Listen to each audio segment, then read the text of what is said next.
I'm trying again, guys, and I hope it works this time. I'm gonna test it out. Let's see. Can I? Yeah, it looks like it is working. I don't know what happened. I think I had my printer uh, put in there. Yeah. So I can't hear myself because I went to the actual sources from X and YouTube, and it looks like I can hear myself. So I think what happened was something to do with I pulled out my printer connection and put in my mic. I had to print out something before, run out of ink, so I had to get new ink. But anyway, thanks for being here, guys. If you could just confirm, so you can't hear me, John. Thanks, man. A little silly, huh? It is what it is. What are you gonna do? All right, guys. So this is The Man Without Fear, written by Frank Miller, drawn by John Romita Jr., penciled by John Romita Jr. Hail John, hail a man called Plush, hail the infidel, man called Plush, indeed. So yeah, this is another great one. It says Frank Miller, I believe he had written a screenplay for Daredevil. John Romita Jr. approached them and said, hey, let's do a Wolverine graphic novel. He goes, you know what? That's a little, I want to see, guys, if there's any problem here visually or with audio. Just let me know, please. I do sense a little problem here. But if not, great. So John Romita Jr. asked Miller if he wanted to do like a Wolverine. He goes, "No, everyone's doing Wolverine. Let's do this Daredevil story that I had in mind." So I guess he repurposed his screenplay for Daredevil. Hill, Headless Bourgeois. He repurposed his screenplay for Daredevil and wrote it for John Romita Jr., an origin story of Daredevil. And what happened was along the way, they had, John Romita Jr. was left alone to do this story. And then Miller came back and said, hey, I have an addendum. I have an addition to add between this issue and that issue. So it was, I think, worth 3 different issues added on, at least maybe 60 pages, I believe, if I remember correctly, added to the story. So it ended up being a nice, bulky story, and it was good. John Romita Jr. maintains to this day that it's his favorite work or best work. Right. Okay, good. JEC. Yeah, I don't know. It's always something here, isn't it? It's just weird, man.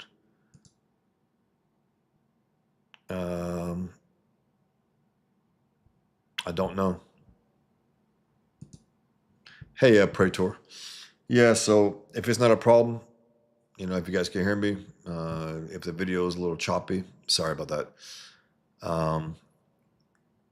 But yeah, so this was something that 30 years ago at least. And when I hear John Romita Jr. say that it's his best work, or, I'm like, it's been a long time, John, a part of me is like, can't you maybe, pull it out, do something else, pull it out of yourself and do something great again. But he maintains that, and that's cool.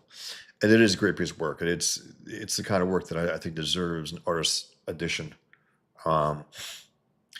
Yeah. Man Called Plush says, I listened to commentary on the D&D movie with Affleck. Director told Miller he had to cut the nun cameo, Matt's mother, from the theatrical cut. Miller said, yeah, breaking my heart. That's funny. I don't think, that would have been a nice little touch, and it wouldn't take long. Even in this, Maggie's brought up in a very short little moment here. That's about it. Less than a half page, I think.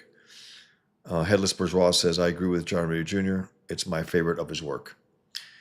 It's a strong piece of work, no doubt about it. And I guess so. If he believes that, it is a great piece of work. And Al Williamson kicked ass on this also, And it's funny, John Romita Jr., I did earlier, Art, and tell me if I'm having them now. If it's okay for you guys, if you can hear me fine. I know the video is a little choppy. I don't know why. I can't say.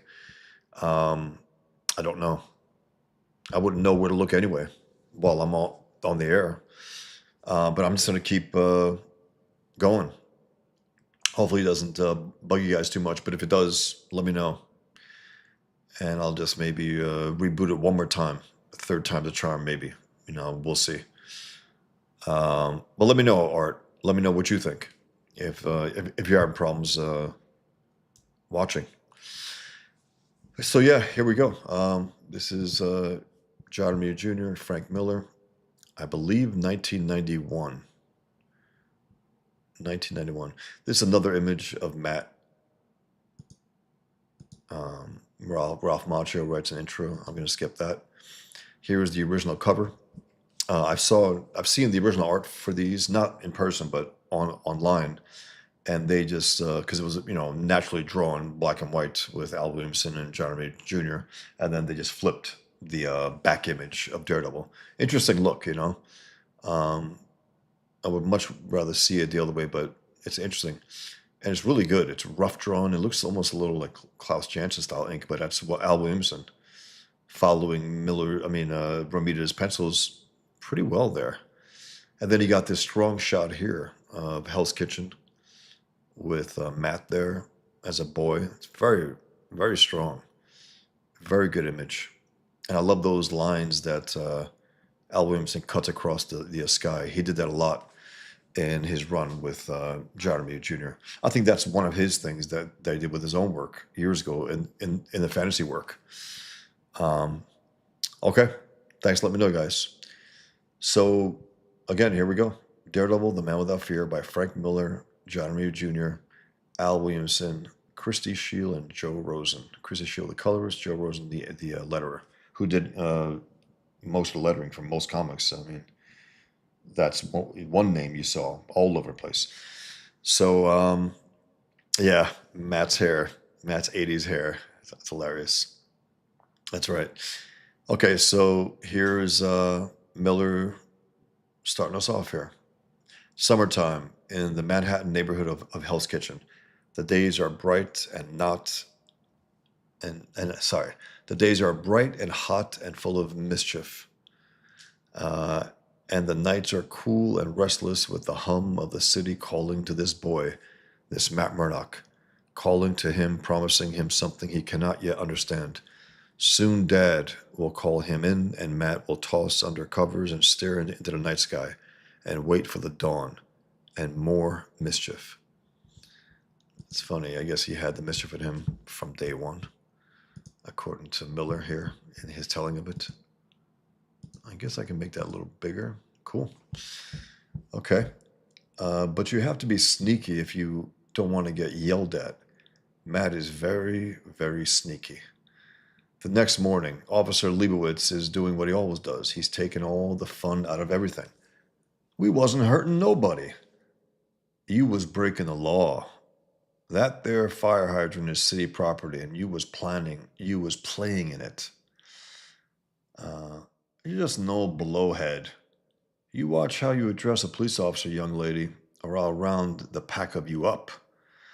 That's a good drawing there of the 1970s or 80s cop, that big gut. They're, big guys usually. They would only take big guys in those days. Check out the cars also. Pretty damn good. With these tails on there. Interesting. And the cop continues, why can't you all learn to behave like the Murdoch boy? He's never in trouble, is he? Hey! This kid takes Billy Club, which is a fitting thing, the Billy Club, as we know. Come back here, go, go, go. And he has a mask on. That there club is city property. Huff, huff, huff. Who was that kid? The boy's heart feels like it's going to explode. It's a great feeling. This is good stuff, man. Both by Miller and Romita and Williamson, just really well done. But Dad, he goes, the boy's heart feels like it's going to explode. It's a great feeling. But Dad would be really sore if he knew what Matt's done. So Matt takes the nightstick to his favorite place, a place that smells of sawdust and old sweat, the gym.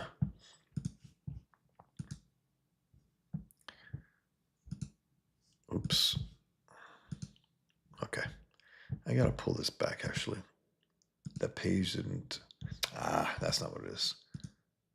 That's what it is. Okay. I'm gonna read some of your comments, guys, and then get back.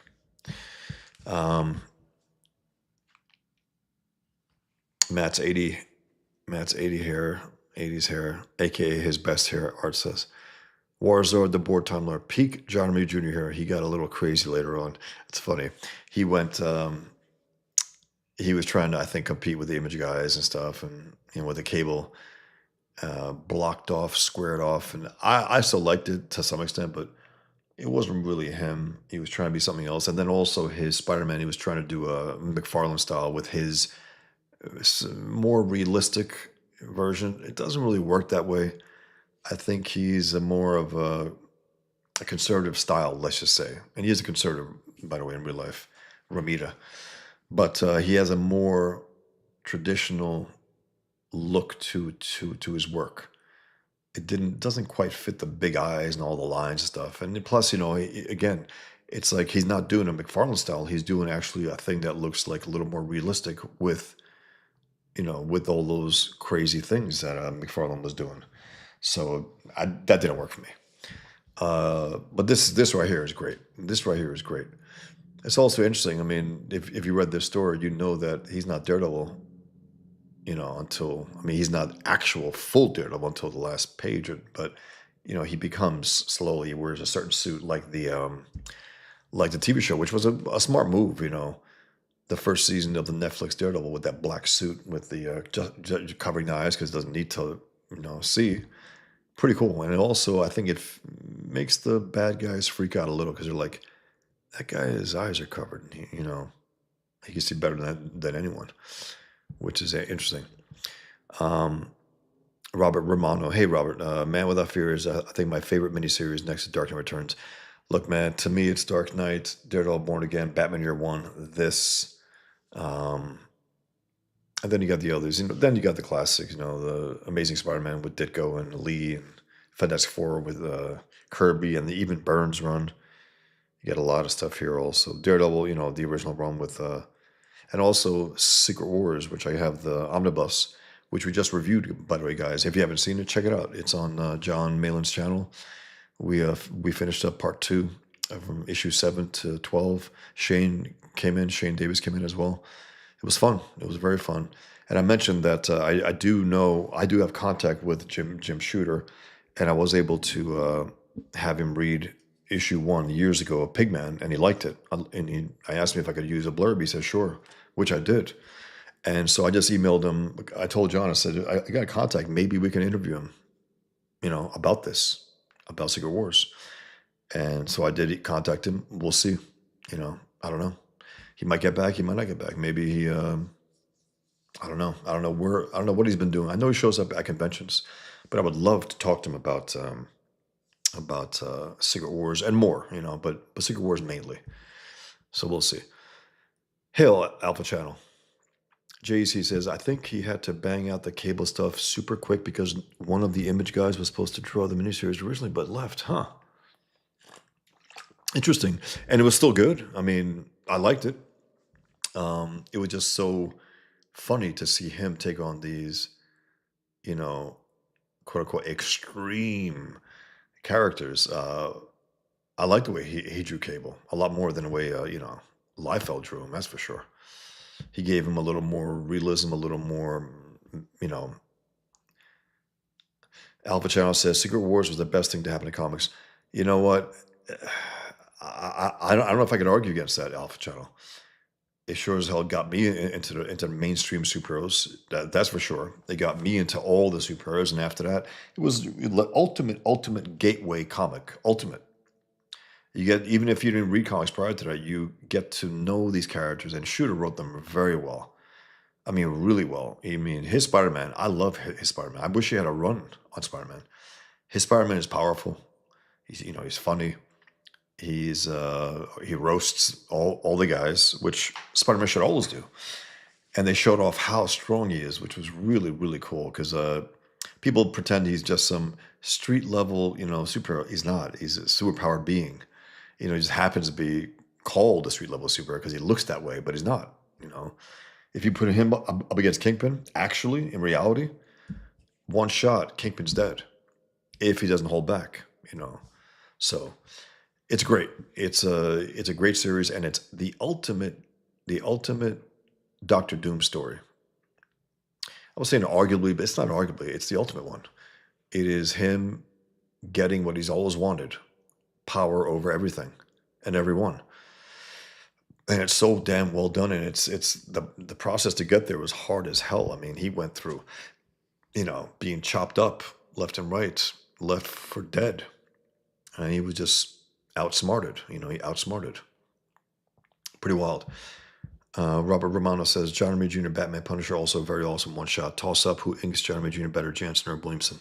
No, I mean there are times when I think when Jansen's wrong for him, like when he inked Superman, that was a wrong thing. They should never have done that. They should got a far more cleaner, simpler inker than that. For Batman, sure. For Punisher, absolutely. Jansen. For Daredevil, it's interesting. You know, Jansen is so well known for Daredevil. Even prior to Miller, he was inking Daredevil in that first run, and I don't think he's ever inked Romita Jr. over Daredevil, which is interesting.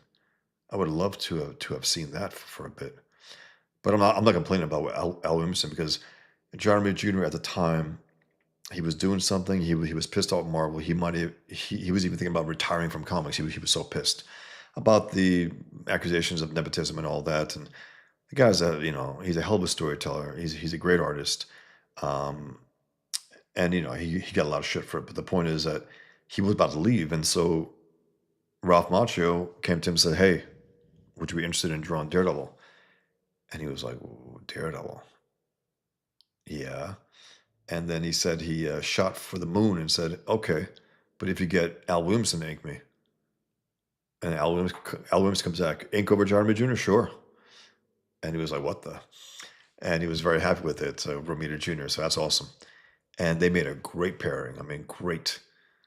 Uh, a little leaner lines than Jansen, but really, well over John Romita Jr.'s work. They drew in a similar way, also like a stylized realism. Stylized realism. But yeah, guys, that Batman Punisher was pretty good. I just think that Romita was a little hokey with the ears, way too long the ears, and also the things that Batman has on his gloves, just way too long. He didn't look as compact and tight like the Dark Knight version that Miller did, which I thought he would do, like the short ears. Um, but he was trying something, and I give him credit for going there though, because he tried something really different there. Um, and then when he got the chance to do more Batman, it was interesting. He had Batman's ears come from like the side, so it was really thick on the side of the mask. It looked pretty cool. Still a little too long. And then for some reason he did that story with Scott Snyder with the Two-Face story, and some reason he kept repeating it. He gave Batman like a small face and small chin, like he was buried under that mask. It was very weird looking. You got to give the hero a nice, healthy jaw. I mean, you have to, especially these superheroes, these iconic superheroes. You have to. He does it here, you know. Um, JEC says, I like Williamson better. Williamson is a better draftsman in general than both John Romita Jr. and Jansen. Elevates John Romita Jr. Look, the guy's a great artist, all time great, no doubt about it. So he does bring, in terms of, if you mentioned that, JC, in terms of Jansen as an artist, a full artist, pencil ink, and Williamson, there's no contest there. No contest. Jansen could be a competent storyteller at times, and like the Star Wars story I liked once he did some Batman, but not as good. His anatomy was nowhere near as good. Storytelling was iffy.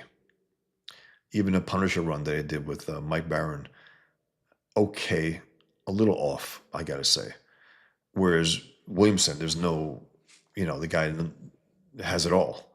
So he clearly, brings that knowledge into the work. Even when he inks, he clearly adds some stuff, and he knows where to go to make it just better. So I hear you, JC. That's a good argument. All right, guys, let me continue, and I'll get back to your comments as we go.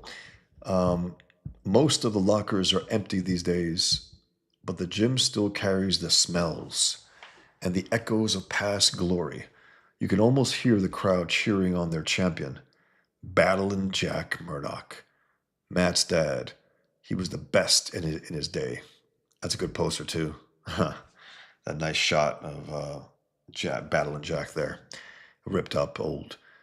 Matt heads home and hopes dad won't be sad again tonight. But there he is with that old photograph again. He never says who she was. Maggie. Holding a picture, holding a bottle. He's still in, solid shape, but he goes, "I'm sorry, Maggie. I'm," and Matt's just, sad for his father. He goes, "Come on, Dad. Let's get you on to bed."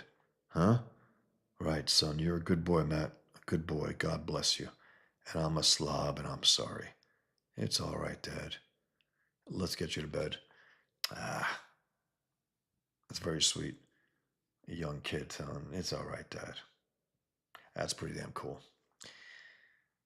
Nice shot of them also. The little kid almost trying to, direct his father, say, "Come on, Dad." Being his being his dad's parent. A different kind of rough night for Jack Murdoch. What? Boom. Wise up, Murdoch. Slade doesn't get tired real easy, and I'm afraid he's starting to enjoy himself. Let him. The Fixer's trying to do you a favor, you dork. The Fixer. That's the name of Miller's anti-child superhero on the night after he changed it from Batman to the Fixer. The Fixer's trying to do you a favor, you dork. Dork. A regular job ain't so easy to come by these days. I won't. You will. You'll work the neighborhood for me, collect on bad debts, or you will die. Jeez. So kill me. I won't work for the mob. And Matt's hearing all this. And he looks like he's in shock. I wasn't finished, Murdoch. You will collect unpaid protection money, or you will die, and so will your bright-eyed boy, your little Matt. Now these are really evil bad guys, because even the mob, they had their standards. These scumbags. You don't go after families. They crossed that line a while ago, but I don't know if it was this at this point. But here we are. He's threatening to kill his son, and he probably would. And that's the move right there, where he says, "Okay, they're threatening my son. I can't stop these guys right now." So, and Matt hears it at least, so he knows his father's not. He's doing it for him, and he wasn't going to do it. So he had some sense of integrity, even though he calls himself a slob and a bum. He goes, This is pretty good here, guys. The contrast from each of the panels on this page here. There are times when Jack Murdoch does not hate himself, only in the ring, only in the heat of combat, when his fists are sure and his legs are strong, and he feels himself again, and he forgets the way he spent his days. Only in the heat of it, when he is a warrior, not a mob enforcer, when he's a champion, not a thug. That's awesome. That's some good stuff by Romita Jr. also. Strong stuff. And of course, Williamson is kicking ass with his ink, and I love those lines, man. I love that texture he gives. It's so damn good. Even on these couches. I don't think that's Romita Jr. I think that's all Williamson there. But I would love to see the pencils nonetheless. And even here, I love that also. This is a nice texture, nice background. Great shot here also of the thugs and their hookers and pimps. But it keeps food on the table, it keeps Matt fed, it buys Matt's shoes, and all it costs Jack Murdoch is his soul. Morales could only pay up half, Fixer. That's Mr. Fixer to you, Murdoch. And half ain't all of it, is it? Talk to him again. Harder. Home and Matt. You promised me, son. That's a great shot. Father and his young son there. But I can't study all the time, Dad. He goes, you promised me, son, but I can't study all the time, Dad. And the guys, they call me a sissy. It makes me really mad. It makes me want to sock them, and I don't see any reason why I shouldn't. You'd have socked them. You'd have socked them good. Yeah, I would have. It's a great look that Romita gives Jack Murdoch there. He's starting to get those boxer eyes. A lot of skin around it, puffed up. And look where my fists have gotten me. We owe it to your mother, Matt. You've got to be something special. You've got to be nothing like me. You promised me, son. Matt promises, but a few weeks later, on the kind of night when the New York heat brings raised voices and clenched fists, Matt Murdock proves himself to be his father's son. Now, this whole page here is fantastic, guys. I mean, this whole design, the composition, everything about it, the perspective, dead on. Everything is beautifully drawn, beautifully done. I mean, this is just damn fine work. I mean, people, they trash, Romita and videos and online and social media. Really? Have you seen this? I mean, look at this. Great storytelling, great draftsmanship, great art, great design, great silhouette there too. And he draws kids really well. Unlike some artists, he draws kids really well. And that's just a great shot. So damn good. Matt Murdock proves himself to be his father's son. Dad, I finally showed that Barkley kid, Charles Barkley. He took a poke at me and I poked him right back. He just sat dumb. He just sat down and looked dumb. It was great. Damn it, Matt. Damn it. Boom. And this right here, guys, Miller got this right out of the Fountainhead. There are 2 or 3 moments in this graphic novel where he's pulling from the Fountainhead. He's stealing flat out from the Fountainhead, Ayn Rand's Fountainhead. And here's one of them, having to do with Gail Wynand, the publisher, the man who hunts down men of integrity and tries to destroy them to prove that there is no integrity. And a similar thing happened to him. So then Dad is all tears and regret, and Matt is running from their home through the city, directionless, lost. I don't think, look, people always talk about John Romita Jr.'s quiet moments, they call it, right? That's like nothing backhanded compliment in one sense, because they're saying that, he's not exciting, he's not that, which he is. And I understand what they're saying, but again, like this image right here, guys, this page, look at this. Sorry, this panel, beautifully drawn. It's damn good. Everything about it. And again, everything about this page is just fantastic. It's so damn good. So damn good. So that's a hard hit too. There's blood in that slap punch. There's blood there. Then Dad is all tears and regret, and Matt is running from their home through the city, directionless, lost.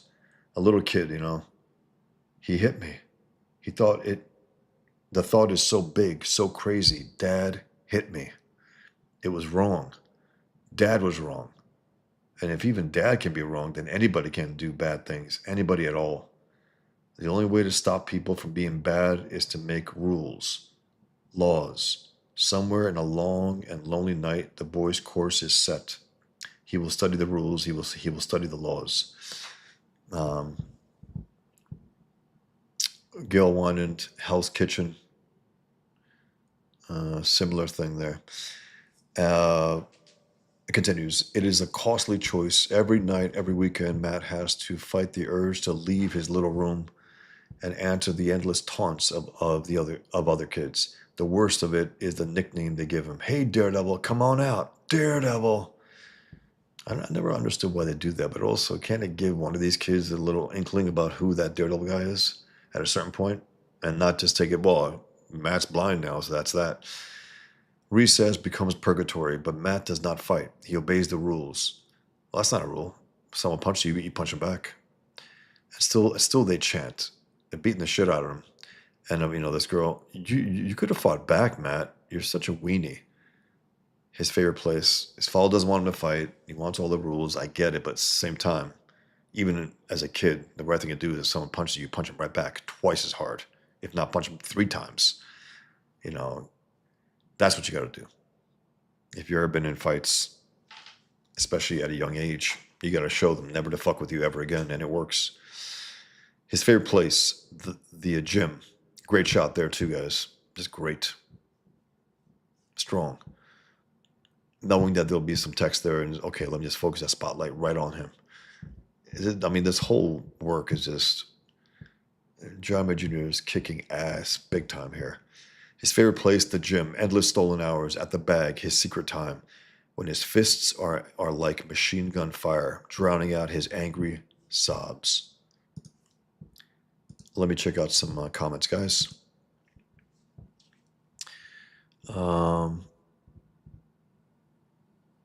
Robert Romano says, Jansen in Dark Knight Returns just works simply awesome. He does. If you saw my video on the Dark Knight, it wasn't a review so much as an overview. I'm going to do a full review of the Dark Knight issue by issue like I did with Daredevil Born Again, Batman Year One, and as I'm doing here, because that's the ultimate one. And then I think I will do Watchmen. Someone asked me if I'm going to do that in the chat, I think, or somewhere on John's channel, and I will do that. I won't be as complimentary, just to be blunt.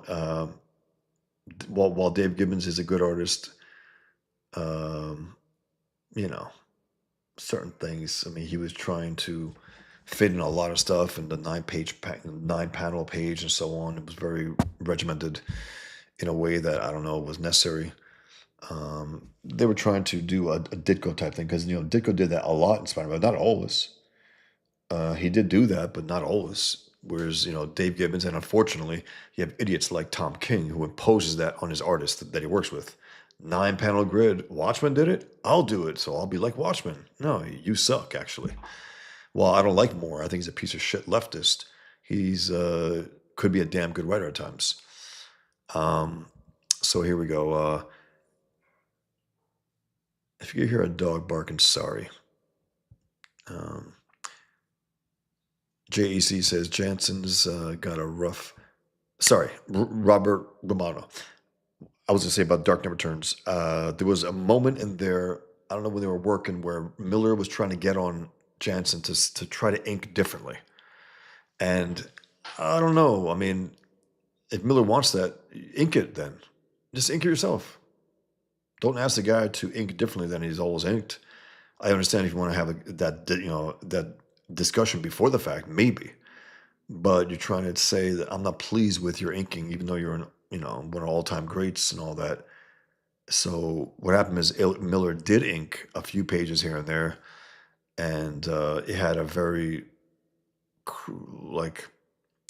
brittle line, but I gotta say, some of the pages that he inked I do prefer over Jansen, and they are in the huge Ars edition that I have of Dark Knight Returns. So when I go through the detailed reviews of Dark Knight, 1, 2, 3, 4, I will go through those as well, as I did with the Daredevil Born Again, because I have and also the Batman Year One. I showed parts of each of the artist editions prior to doing each part of the review. So I'll do the same thing with Dark Knight Returns. And again, I'm sure as I'm not saying Miller's a better inker than Jansen. He's not. But there were elements in there that I did prefer to the Jansen ones in this particular thing. It's interesting because Miller's never been a great inker, Sin City is good, but that's just his art. It's not like he's inking somebody else and showing us how great he is. He inked John Romita Jr. in a very short Green Lantern story, and it was interesting to look at just as a curiosity, like, okay, I see both Romita and Miller in there. It's interesting to look at, but that's about it. So I will do that, Robert Romano and others who might be interested at some point, to go clearly, word for word, panel for panel over Dark Knight Returns, in a 4-part review, as detailed as I can make it, as I've been doing here. And again, I do want to interact with you guys as I do this as well. I'm not going to just, I like it all. I like to do a review and interact with you guys if you have any commentary as we go along. Every few pages, I'll do that. JEC says Jansen's got a roughly line that works well on the right project. For sure. On certain projects, absolutely. Some projects, not so much. Batman, Punisher, darker characters, sure. Spider-Man, not really. Superman, absolutely not. Um, Alpha Channel says, "Damn, no women, no kids." There is, there are kids, from Matt to his classmates to the bullies, and also Maggie pops up at one point, and then you get a few, maybe women there, maybe. Um, Tony Figueroa. Hey, Tony. Romita's Jr.'s quiet moments are as powerful as action scenes. That's for sure. They truly are. He gets again. I'm not sure if those who give that comments who focus on that because I know about those quiet moments and they're great, but I don't just say like those are great as if nothing else is. No, he's a damn good artist, guys. I know he gets a lot of shit, but look at this. Tell me this is bad. I dare you. Um, hey, Flatty. Evening. Hey, Grey Wolf. How's it going? Uh, D says boobs. Okay. Alpha Channel says kids are not easy to draw. He's a master for sure. For sure, Alpha Channel. They are not easy, and he does great drawings of kids even from his X-Men days. Also, early Daredevil days before he did this, when he did the regular Daredevil series with the kids in the neighborhood. A little bigger heads, thinner necks, smaller bodies. He does it really well. He understands that. He also draws people in ethnically correct. I mean, at times when he draws Indians or Italians or blacks, he makes sure that they look similar to that without relying on the colorist to do the job, as some artists do. They rely on a colorist, like they don't be racist, so they don't want to draw people a certain way, a certain group, a certain way, because like, oh, I'll be racist if I do that. No, just try to be authentic about it. That's all. D says it's not hard to draw kids. It's hard to do relevant story with children. If you can punch your bully back, he's not a bully. If you could punch your bully back, he's not a bully. Of course, that's what all bullies are. You punch them back, you knock them out, and then they might not be a bully at that point. But that doesn't make sense. Robert says, Robert Romano, but Jack knows Matt will be good at fighting. He wants something better for his son, so Matt follows Dad's rules. I get it. I mean, being Jack, battling Jack's son and all that. He's a scrapper also. He knows Matt's got a little, as he puts it, like a little mischief in him. At the same time, he has to defend himself. He can't be a punching bag for those punks at school. He just can't be.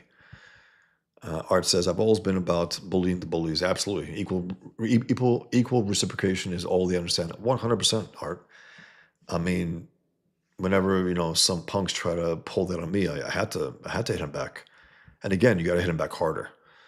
And after that, they tend to realize, oh, okay, that didn't feel good. I'll go pick on someone else. It's important, not just for yourself to teach them lessons, but to make sure that those dummies will think twice about anyone else, even when they try to pick a next, victim. D says you need a story arc until you can punch your belly back. Yeah, D, I think you're not adding much here, so I'm gonna ignore you. Yeah. Just Peter says his dad is corrupt and Matt is acting out his dad's guilt. That is not hitting back. Wow. I don't know what you mean there. You got to be clear. I know that there might be some punks in here. I had a little run-in with some punks yesterday. Someone called me an actual terrorist, and then I should be dealt with like a terrorist. Me, a cartoonist.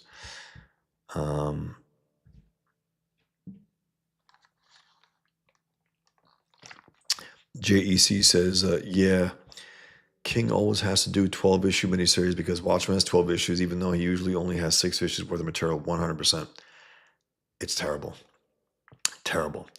12 issues, 9 panel grids.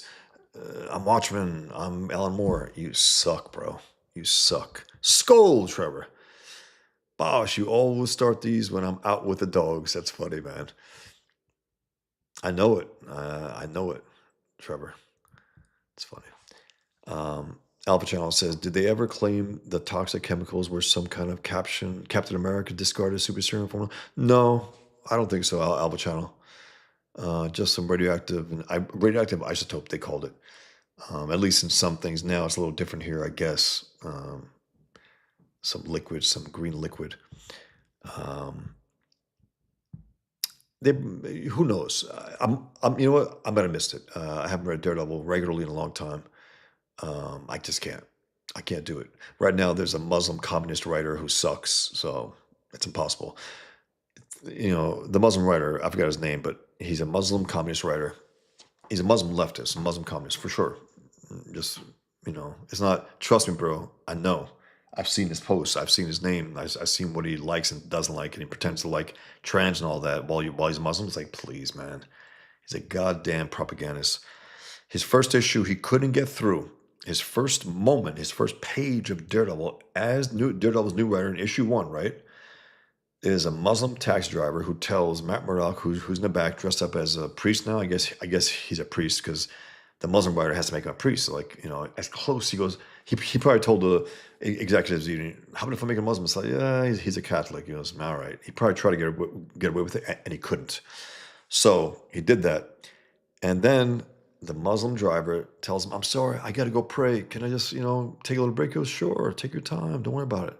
Within a first page or two of the new Daredevil series, the Muslim communist writer, could not resist shoving it down the throats of the readers. I'm a Muslim, and I'm going to shove this shit down your throat on the first page of Daredevil, who has nothing to do with Islam. And of course, Marvel's like, okay, who are they to criticize this Muslim? But I think they did hold their ground when likely he tried to make him into a Muslim. Just my assumption. But he didn't make him into Muslim, but at least he made him, into, in his mind, more of a religious person than he was prior to that. Because now he's a priest, right? Yeah. Anyway, Trevor says, I remember buying this issue and being disappointed by the unpolished looking inks. From Williamson, Trevor? Interesting. I actually love it. I love his inks. I think they're definitely rough and good here. Um, Alpha Channel says, I meant the Scarface bit. No women, no kids. No women, no kids. I forgot. Trevor says, I have since come to kind of love the rough looks and the energy they convey. Okay. Yeah. I mean, I think for this story in particular, I think it worked really well. And again, you could argue also that Williamson was a little rougher in this than he was even in the regular series with Romita Jr. I think so, at least. Um, let's see. Art says, if they believe words are violent, cartoons must be WMDs. That's right. That's for sure. Stan Lubito, how can a Muslim be a communist? You tell me, dummy. I believe your use of Muslim leftists to be redundant. I know. But that's what they are. They vote communist, they support everything that the communists do, and they claim to be, devout Muslims as well. So it's stupid. But I think I got some rats in here because I had a run-in also with that idiot Clippiverse, Riley. He got real stupid about the Israel thing and started talking about like Israel kills kids, and he couldn't get out of his head. And I had to slap him around a bit. And I think he's bringing some rats in here, but I'll knock all you guys out if I have to, because you're adding nothing. You're boring as hell also, dummies. Anyway, I'm gonna ignore you or ban you. JEC says needs to pray, but I bet he kept the meter running while he did. Pretty sneaky. He probably did. I think you're right about that. If you're not being an idiot, Stan, and you're being sincere, okay. Majid Nawaz, who's the English Muslim communist. He's a leftist / Muslim. Rashida Tlaib is a communist Muslim. The other one, what's her name? The one who wants to put fire, burn everything down. Ilhan Omar, communist Muslim. They can be that. While they're... guys, keep in mind also, They don't give a shit. Islam is the most of this world, the most, I guess you would say, the most secular of religions.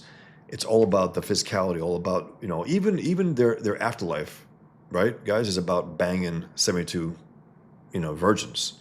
Think about that, and about eating and drinking and all that. It's like even that is very of a physical thing.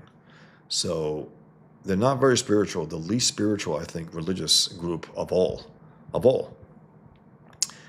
JEC says Matt's blind. He wouldn't be able to tell if he kept the meter running. That's true. I guess not, even though he might hear the clicks. Who knows? But he was very forgiving of the hassle that the Muslim taxi driver gave him. Very forgiving. Let him take his time. And as if a guy's living in the civilized world is going to pray 5 times a day. That's such absolute bullshit. It's like Muslims taking a break during work, 5 breaks during work, right? To pray. No, they're lazy. They want to take breaks. They don't want to work. That's why. It's the ultimate excuse. And who's going to argue with them? I would, but most bosses like, oh shit, if I argue with them, I'll be called this or that. So I couldn't do that. A man called Plush says, oh wow, I didn't realize John Romita Jr. is one of the few artists that can pull off kids. A rare skill indeed, for sure. Alpha Channel says, I love the inks on a stick on the top panel. Absolutely, Alpha Channel. And it gets even cooler. I think next page or two, it's just one of the strongest pieces, which I'm going to pull up bigger on the screen just because of that. Art says, I see Riley Clippa the same as War Campaign. Yeah. Ethan and others like him because he goes after people they don't like, but it'll eventually bite them in the butt. WC was funny until they weren't. 100%. That's what came through here, because he was he also was very presumptuous. Like, hey man, you don't want to make an enemy out of me. It's like, fuck you, little bitch. Who the fuck are you? Are you gonna come murder me? Are you gonna come threaten me the way I've been threatened thousands of savages from Muslims? I mean, what an idiot. It's like, guys, I've dealt with far, far, far worse than anything an online punk can do. The guy needs to be just slapped once or twice, and that's it. And I had a little fun with him, and that's it. I'm done. At one point, he called me a baby killer and Pigman a baby killer, so that's that. It's like, oh, okay. And supposedly he threatened to send super chats to King's Knights to try to fuck with me. He's like, hey man, waste your money. Waste your money. Robert Romano, that is Stick, most iconic iteration, for sure. You're absolutely right about that, Alpha Channel. It is. And let's go back now. He was Alpha Channel. Scott Glenn was great casting for Netflix. He really was. He did a great job. He was such an asshole. Unforgiving, a real jerk. I mean, just, graceless, no matter what. It's like he has to be hard at every moment. It's like, you don't have to be. You've known this guy ever since he was a kid. Show him a little grace. But it's a great, great drawing of Stick. And it gets even better. It gets even better later on, as we'll see.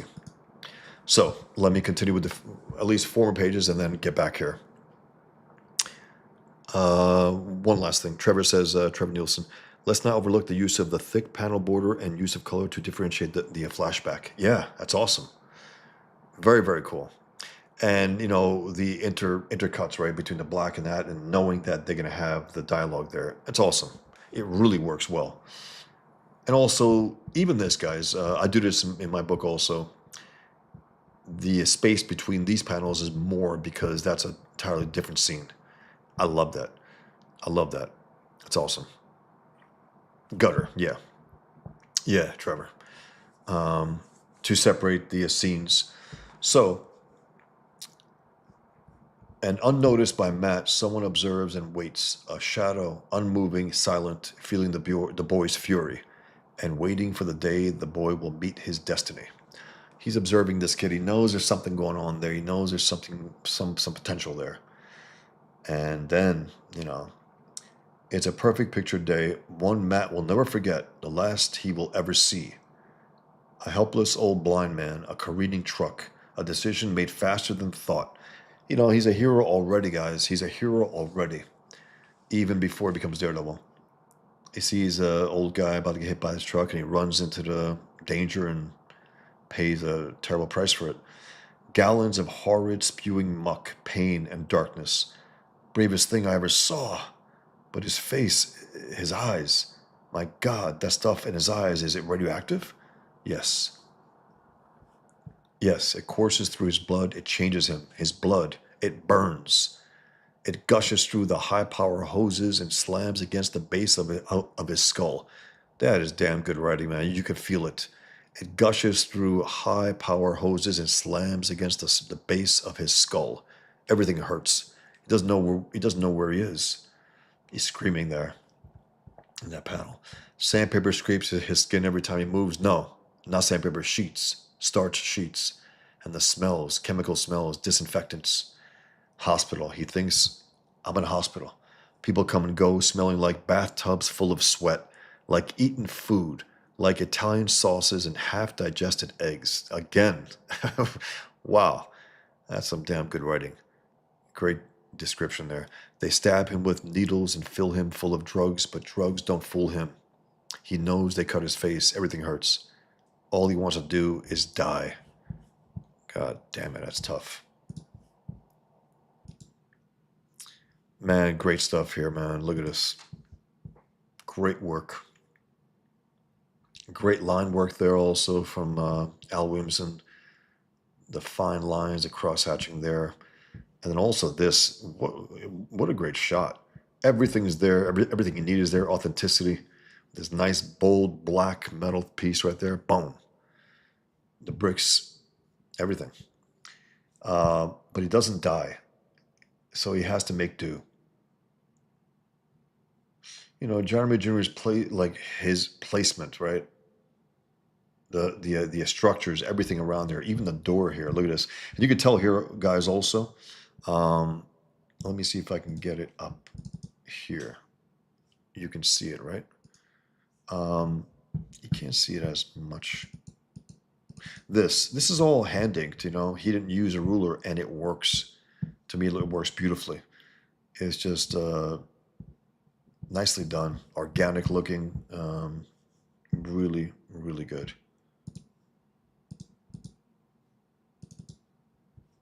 Okay, let me get back.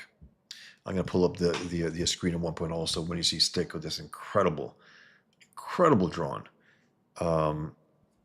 The texture, the lines around anyway, I'll show you. But here we continue. After a while, he somehow shuts it out. So he was getting assaulted by every sound and smell and touch because of his new enhanced powers, and he was able to shut it out.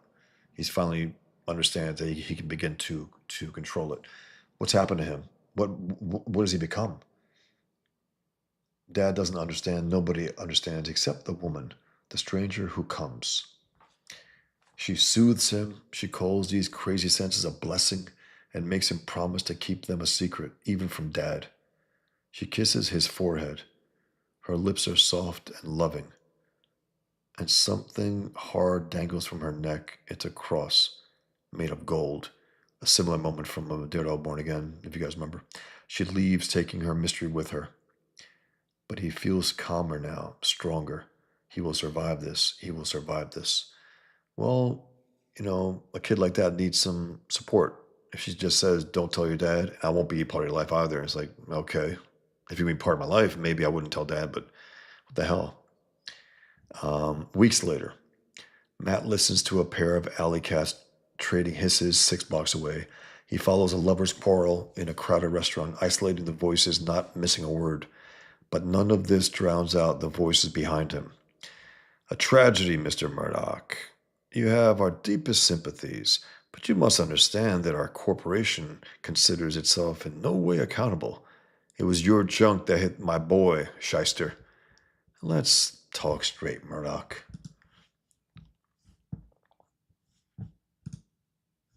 I can't move to the next page. Okay, finally. I just gotta pull this one up here, guys. Look at this. Look at this drawing. I mean, that's incredible.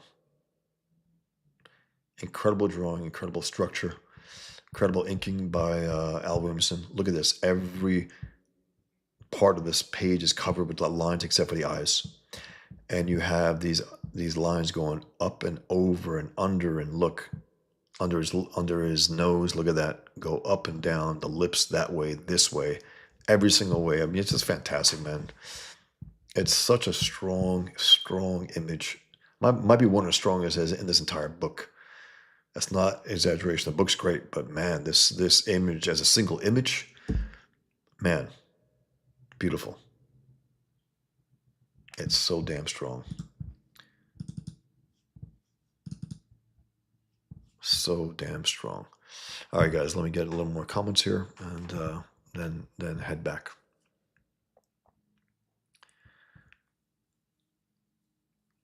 Robert Romano, definitely radioactive. Yeah. Al Pacino says, I took a hockey puck to the eye and suffered a detached retina. Had surgery a couple of weeks ago. I can relate to DD so much right now. I hope you can see. Okay, Alpha. God damn it.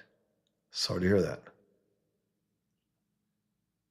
Al Pacino says, I heard Shane say at the Kubert school someone told him you can use a ruler on the pencils or the inks, but not both. One has to be freehand.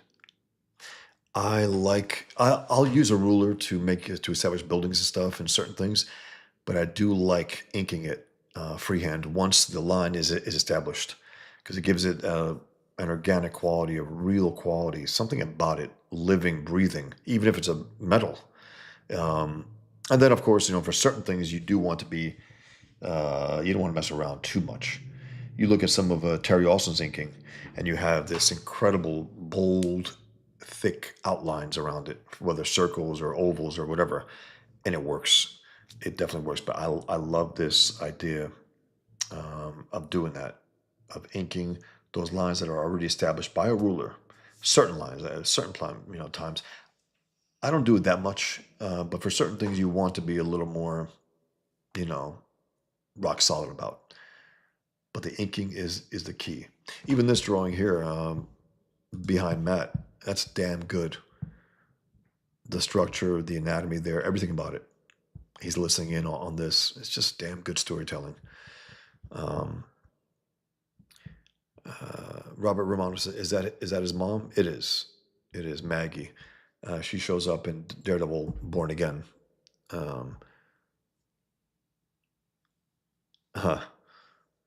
Alba says, I can hack it. Odin gave an eye for wisdom. Yeah. Yeah, Man Called Plush. Holy cow. Romita Jr. is cinema on a page. I mean, this is great work. I'll never understand the passionate hatred against his work. Never will. Never have, never will. I went at it with people. Even Art of Roy is convinced that he sucks. I don't tell him we agree to disagree, just to tell him that he's wrong. He's just wrong. This is damn good. Strong stuff. A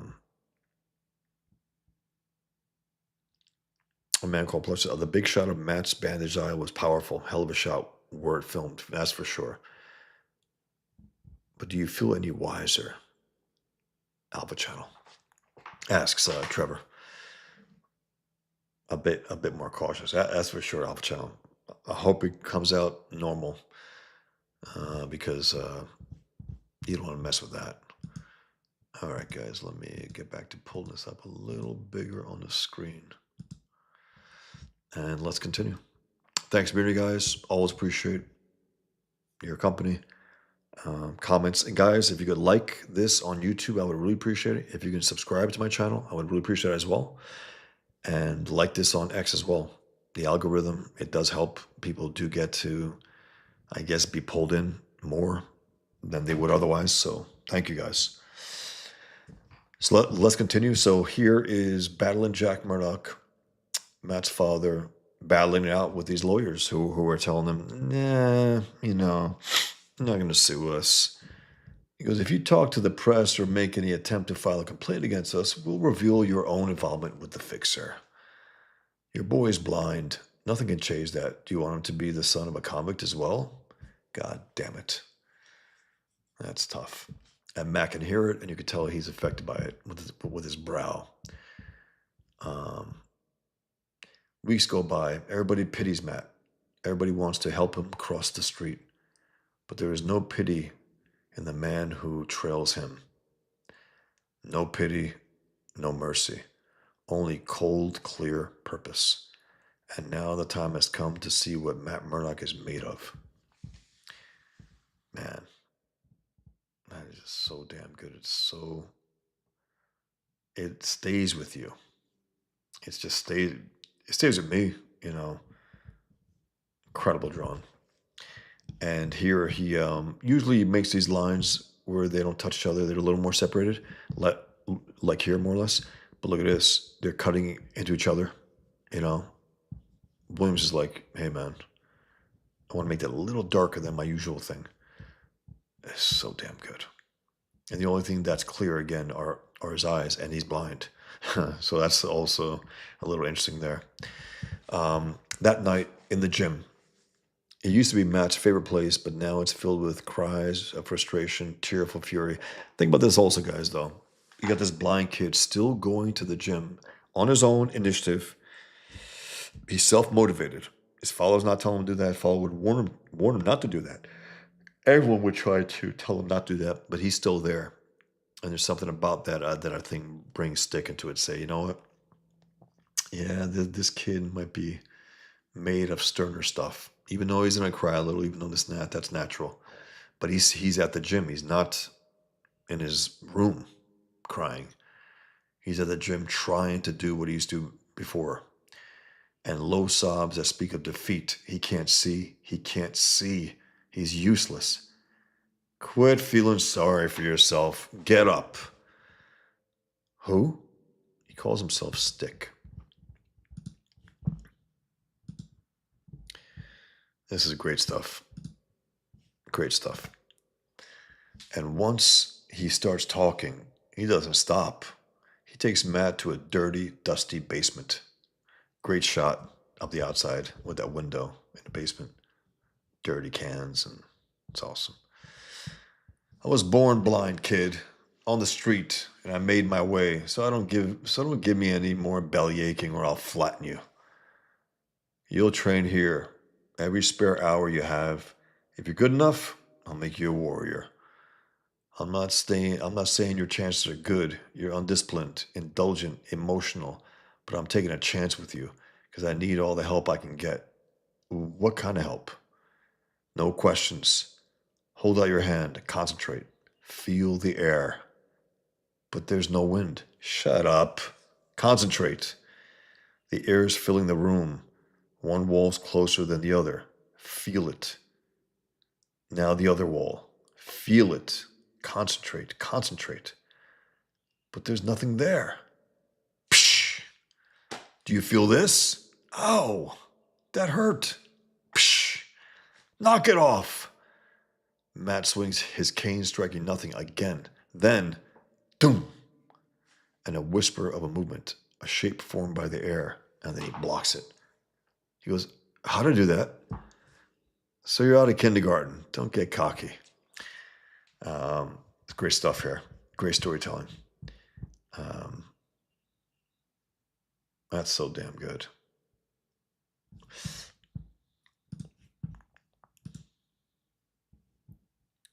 This is great too. Look at this, guys. Look at the city. It's so damn good the way Romita draws it up. And those lines again, there's no shape around the clouds. It's just the lines that make the shape around the clouds. That's so damn good. And the color is good too. I mean, this is solid. This is 91, I believe. So they were experimenting with some kind of computer coloring, and it's good. It's actually good. Better than the earlier. Earlier I don't give a shit color. Months fall away. Hints of a new world play at Matt's mind. In the gruff, unforgiving voice of his teacher, Matt finds hope. Creak of wood. Wire. No. Catgut. Stretched. That's a bow you're holding. What the heck are a couple of blind guys supposed to do with a bow? This. Thunk. Bullseye. He goes, now it's your turn. Find the target, smell it, feel its shape, concentrate. Ksh. Right through the glass. No good. Go again. And again. And again. And again. Until Matt's knees wobble in red-hot pain streaks from shoulder to elbow to wrist. Again. Spack. Again. Spack. Again. Spack. He's getting closer. Until the dust of the old basement fills his chest with fire. He's exhausted. Guys, even when you hold your hands up for a while, you get a little tired. He's here for who knows, hours. And he's a kid. Until his blind eyes cry with the effort, until Matt no longer cares. Then, boom. Doesn't hit bullseye, but he hits the target at least. And he's like, let's see. I want to get that goddamn thing off. It's not leaving some reason. Okay. I did it. I can feel it. I can feel everything. Ow. That's awesome. He's like, ow. That's awesome. Anybody can do it once. Again. Thunk. Bullseye. Another one. Bullseye. Skink. Thunk.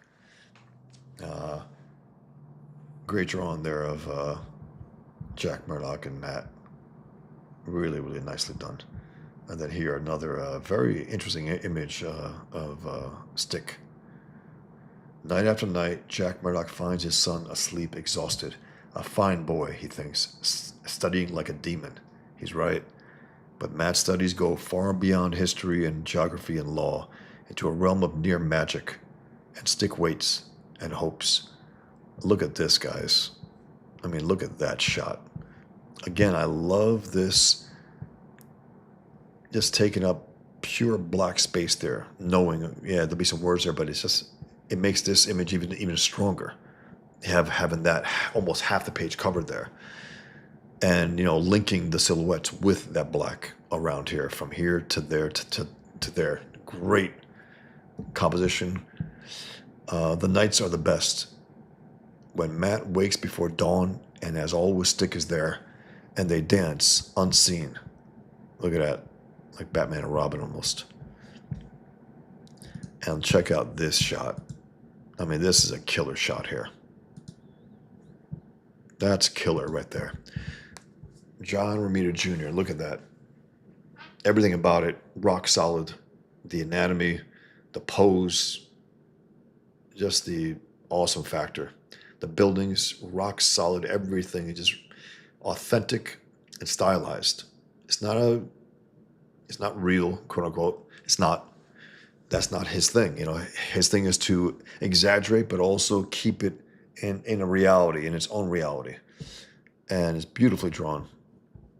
Good coloring too, because the underlight from the buildings, and then the dark up on top. Okay, let me get back to some of your comments here, guys. It's a good time to break.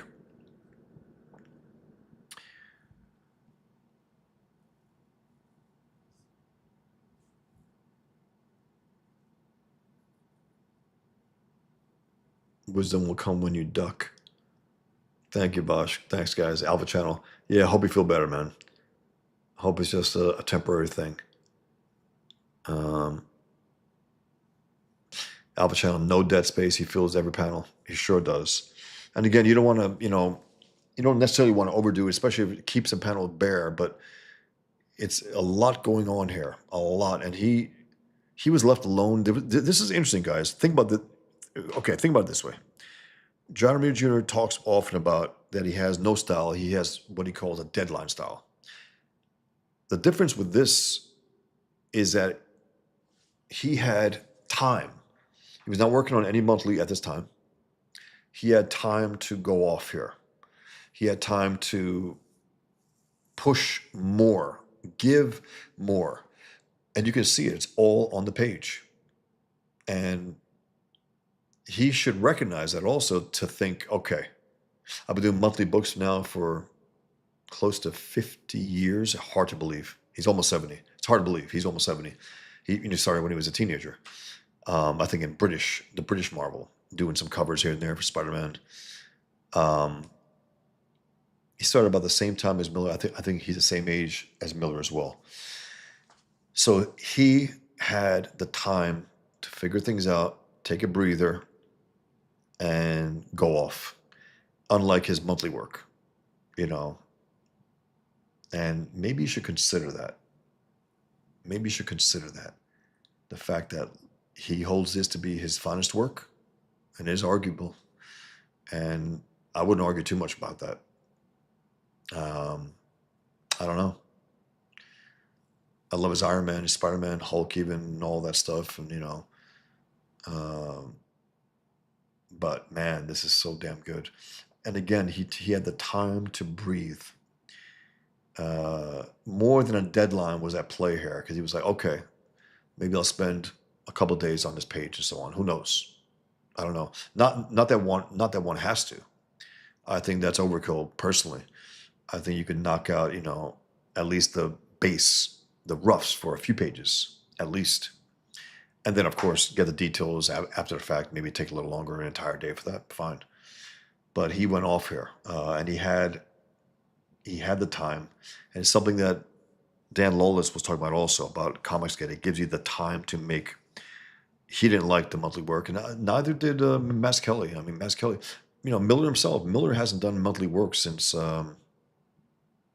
Born Again. Regular monthly work. I mean, he did some series for Sin City, this and that. Maybe he did that, on a monthly basis, maybe. But regular monthly work with a grind, I don't think so. Mass Kelly said, "Man," he goes, it was taking me all. I mean, it took all the day. I mean, completely every day. There's no moment that it was a break. And there's something about getting that break, but not too much of a break, just enough where it's like, okay, I'm going to put a little more into this than I did maybe in that last project because I got a little more time here, a little more breather, a little more. I'm going to give a little more damn here. And I think that's the result, and it's just, it shows. It really, really shows. This is fantastic stuff. This is great stuff.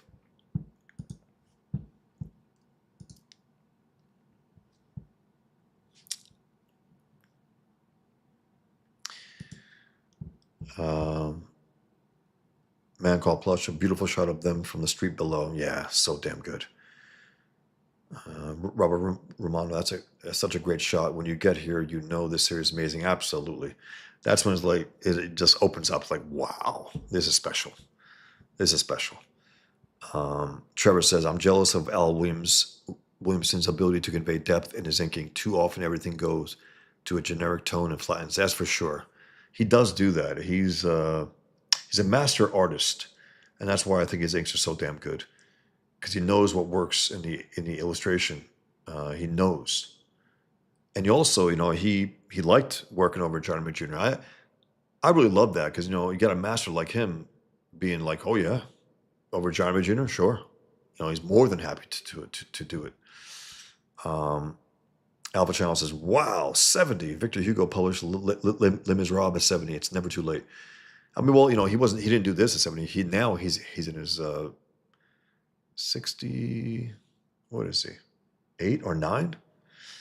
Miller as well. They're about to hit 70. But it is never too late if now it's too late if you start at 70. I mean, okay, people, oh, that's possible. Sure, 1 in a million, maybe. But you got to have this as a lifelong, you know, how do I put it? A lifelong dream, a lifelong activity, at least to some extent. Trying. Maybe no one sees you yet, but at least you're out there grinding away, and then release something.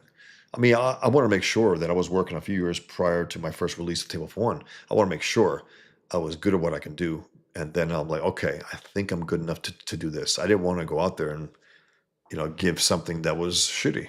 I said, okay, I'm going to study as much as I possibly could, put in the time, put in the effort, writing and drawing both. and then I learned how to ink and letter and all that. And it turned out pretty well. I'm proud of it. I like it. Most people who read it like it, if not all. So, Alpha Channel says Shane posted a video recently saying Marvel's entry rate is $160 per page for pencils and inks. Damn, that's low. That's way low. Okay, JEC says he was born 1956. Just Googled him. Yeah. Yep. Yeah. So here he was, I guess, 40. I think 40, late 30s, 40.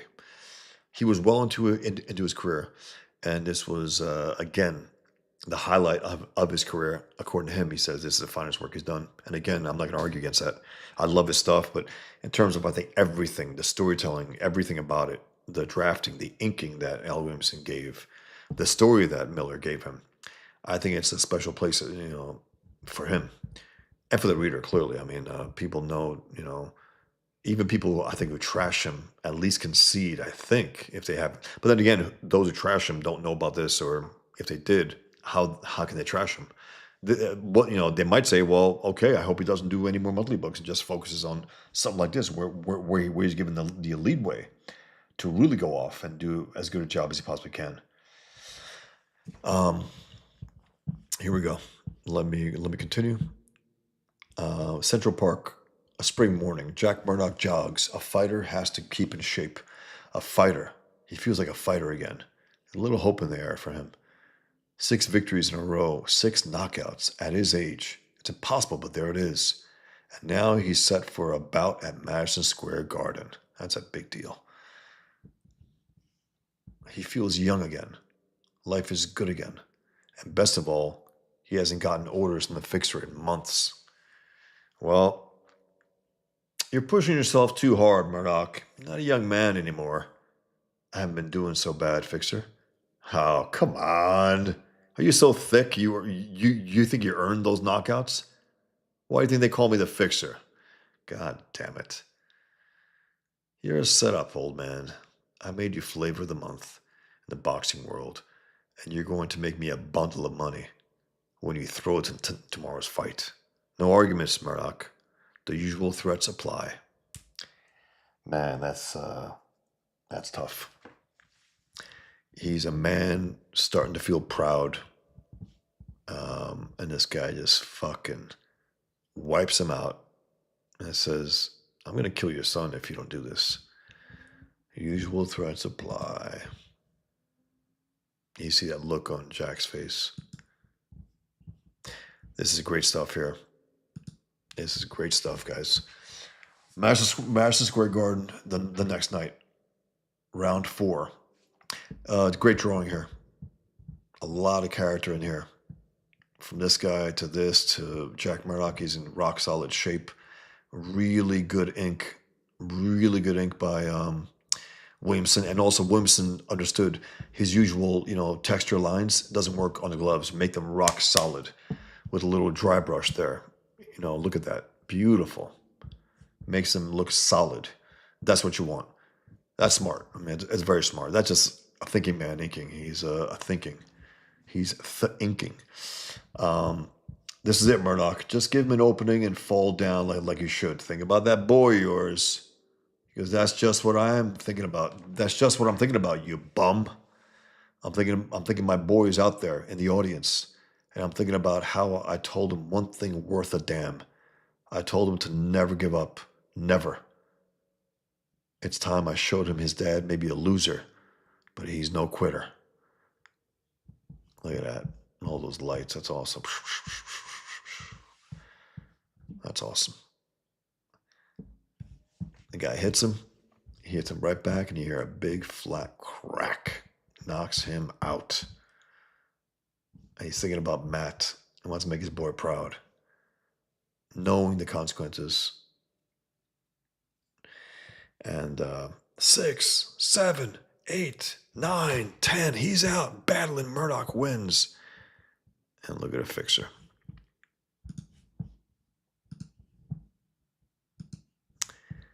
Later, Jack Murdoch exits the stadium strangely calm. Ready for what's coming.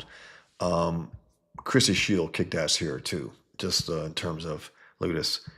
The color is with Jack. Everything else is grayed out. That's very good. There's life there. There's not life there. These guys are, you know, soulless dead men. Ready for what's coming. I know you're there. Get it over with. Awesome shot. They take their time until the sounds are wet and the pulpy thing that was once a man sags, not feeling it. Murdoch still stares on, conscious beyond caring. At the end, through the blood, toothless, he throws the fixture a young man's grin. At the end, it's a mercy. Blam! Wow. And then you got Matt's first encounter with Elektra next issue. I'm gonna leave it off here, guys. That's a hell of a draw in there too. That Daredevil, incredible. Great little black line work there. Very nicely done. Wow. Let me just show you something here, guys.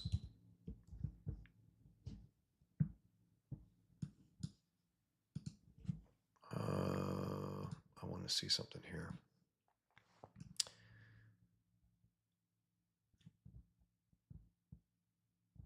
Let's see. I might give me 1 second.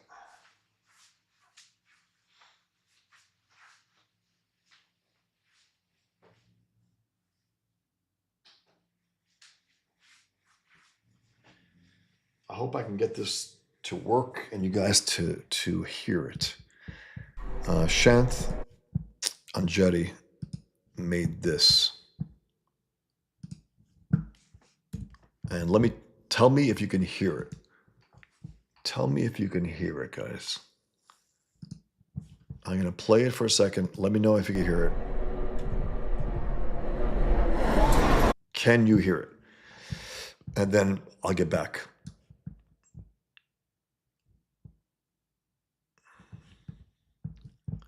Tell me if you can hear it, guys. This part right here. 1, 2. If you let me know, and then I'll play. Okay, excellent. Thanks, Robert. All right, guys, let me just play it. Shanth made this incredibly kind trailer for me, and check it out, guys. I'm gonna pull it big on the screen. As far as I know, that'll work. But let's see.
I'm back. I hope you guys can hear me now. I had a little problem in the last stream. I had to cut it off.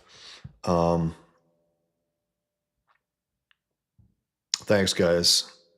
Now go buy Bosch's book. Listen to Trevor. Listen to Trevor, guys. Back my book. Alpha Channel says, I was a pro TV editor for a long time. Wow, Shanth is great at this. He really is. I mean, I'm just, he told me, I'm working on something. Can you give me some images? I said, here's a dozen. And then he said, maybe a few of the horror. I said, please. I said, what can I do for you? And just something quick, guys. If you can see me. Just something quick here. I've been working on something, just a little drawing here. I don't want to show too much of it, but Something that I just want to say a thank you to Ashanth. He was very generous. It's just so damn cool to see those images also in there, come to life. He animated them in a way that, and the sound with the plane overhead hitting, and the what was it? The final thing with the screams of the savages and that heavy, hard music. I mean, just it's very exciting. And he also did this, Shanth. He did this banner. Uh, he's been nothing but generous about Pigman. I'm very excited about his spring ball as well. It looks incredible. Um, yes, Trevor. I think so. Soon we will. I want to hit. I want to hit a few more. I just got to figure out a way to bring a little more maybe interest to it. I'm trying to figure out some damn what do you call it, advertising, but it's very difficult, man. When you got flat out cowards out there, to be blunt, who don't like like Breitbart. I contacted him a few times. I'm willing to give them the money. Like he is a headless bourgeois. Shanth is generally a great guy. He's a genuinely great guy. He is. He does some very good, strong, interesting work. And it's so funny. He was on Pimp My Comic last night, and I sent Shane $20 and just mentioned Shanth's trailer, which they showed. And Shanth came on, and he had this incredible Indian accent. It was like he must be around him, maybe his family. It's hilarious, hilarious. But yeah, guys, here's my book. Here's my book, Pigman. Let me go through it a little, make my pitch here, guys, while I have you here. Thanks being here, guys. Always appreciate it. And I got I don't know when I'm gonna do part two. I'll try to fit in, but I just don't know exactly when of the Daredevil Man Without Fear. I got a few things going on this week and next week, a little different than usual, but I'll try to get it in there. Robert Romano says Breitbart ad rates are outrageous. Interesting, you know that because I couldn't even get to that point where I found that out because they won't even get back to me. I sent 2 emails to them, guys. Give me a little taste. Hey Al, how's it going? Hope all's well with you as well. Give me a taste, Robert. Let me know what that means in terms of cost and what for banners and small ones. Let's say. Do they have bigger ones? I don't even know, but I couldn't get that far. And again, I even contacted Daily Wire a while back, early, even before my campaign, just a general, Pigman ad, never heard back. Robert says, I think it's a bot click-throughs anyway. You might be better off. Huh. Okay. I just want to find what I was doing was having these boosting posts on X. It worked well a few times and then stopped working. I didn't like that at all, where you got nothing, And then some super chats here and there, on some channels, and just mentioning it again. Thanks, Robert. Yeah, I'm just curious. And if Robert, if you know, it seems like you guys have known some stuff like Alpha Channel work for TV Editor and this and that. Maybe if you guys know any advertising places that are not non-leftists, that's what I need, clearly. Non-leftists and non-Muslims, let's just say, for this book. If you guys have any contacts with anyone about advertising in any, I don't know, websites or something that you might think is good, please let me know, because I'm willing to pay to get my book out there. I just can't find anyone with the nerve to do that, unfortunately. It sucks. It sucks. Let me make my pitch, guys. I got to get going. Pigman number 1. The Islamic background of twins comes to the forefront of their lives on 9/11, which is echoed by the comic book within Pigman versus Super Jihad. If you want to know a little about me, I'm an Eisner Award nominee. I debuted my first book, Table for One, 2004. I created Pigman not long after 9/11, and he appears in my comics and books I've drawn 7 books. I've written articles and I've drawn cartoons for Breitbart, PJ Media, Jihad Watch, Front Page Magazine, the Limbaugh Letter. You can find me on Rumble, YouTube, and X, mainly on YouTube and X. And again, guys, if you could just subscribe to my YouTube channel, I would really appreciate it. If you could like this one, I would really appreciate it as well. Um, huh. Headless Bourgeois says, Pete Samedi sells ads in alternate comics at really affordable rates, like $25 for a full-page ad. Not a huge audience, but something to consider. $25. I'd be willing to pay a lot more than that for something else. I mean, maybe, I don't know. That's interesting, though. And in his print comics, right? A print ad? Interesting. Alvin House says, I'll think on it. I've been out of the leftist Hollywood circles for a while, but there's always a creative solution to be had. Albert Channel, just out of curiosity, were you ever part of Friends of Abe? Breitbart. Andrew Breitbart, actual Andrew Breitbart, the real Breitbart. Were you ever part of that? Because I was. I was going to the parties, met with Breitbart, spoke to him on the phone, became friendly with him, did even work for him at Big Hollywood. Let me know, Alpha. If you were out there, you probably heard of it. Hello out there. How's it going? Yeah, guys, you can read this on your own time about this campaign. I do have a 9-page preview. You can get a little taste of what I do. And this will be a remastered version. I'm going through them and, feeling my way around and where I can improve and make it better. Just make it better. Where I can. Oh man, this is missing. There's a page missing, at least on my end. Maybe you guys on your end, you might not be able, at least meaning if you pull it up on your own website. I got no backers yet from my Pigman sticker. I'm a little disappointed about, but he was a great man, Robert. I met Breitbart once. He did an event for my group once. He was a great man. A killer fighter. I mean, he was a fighter through and through. He was a great recruiter too. He didn't have to, but he spent a few hours on phone me just talking about anything and everything, about the culture war, about what I do, about what he does, and so on. And I remember my first email to him. I sent him. I said, "Hey, I do a Pigman." He goes, "I love Pigman," in all caps. He knew about Pigman prior to me even contacting him. And then we met at those Tuesday parties in Hollywood.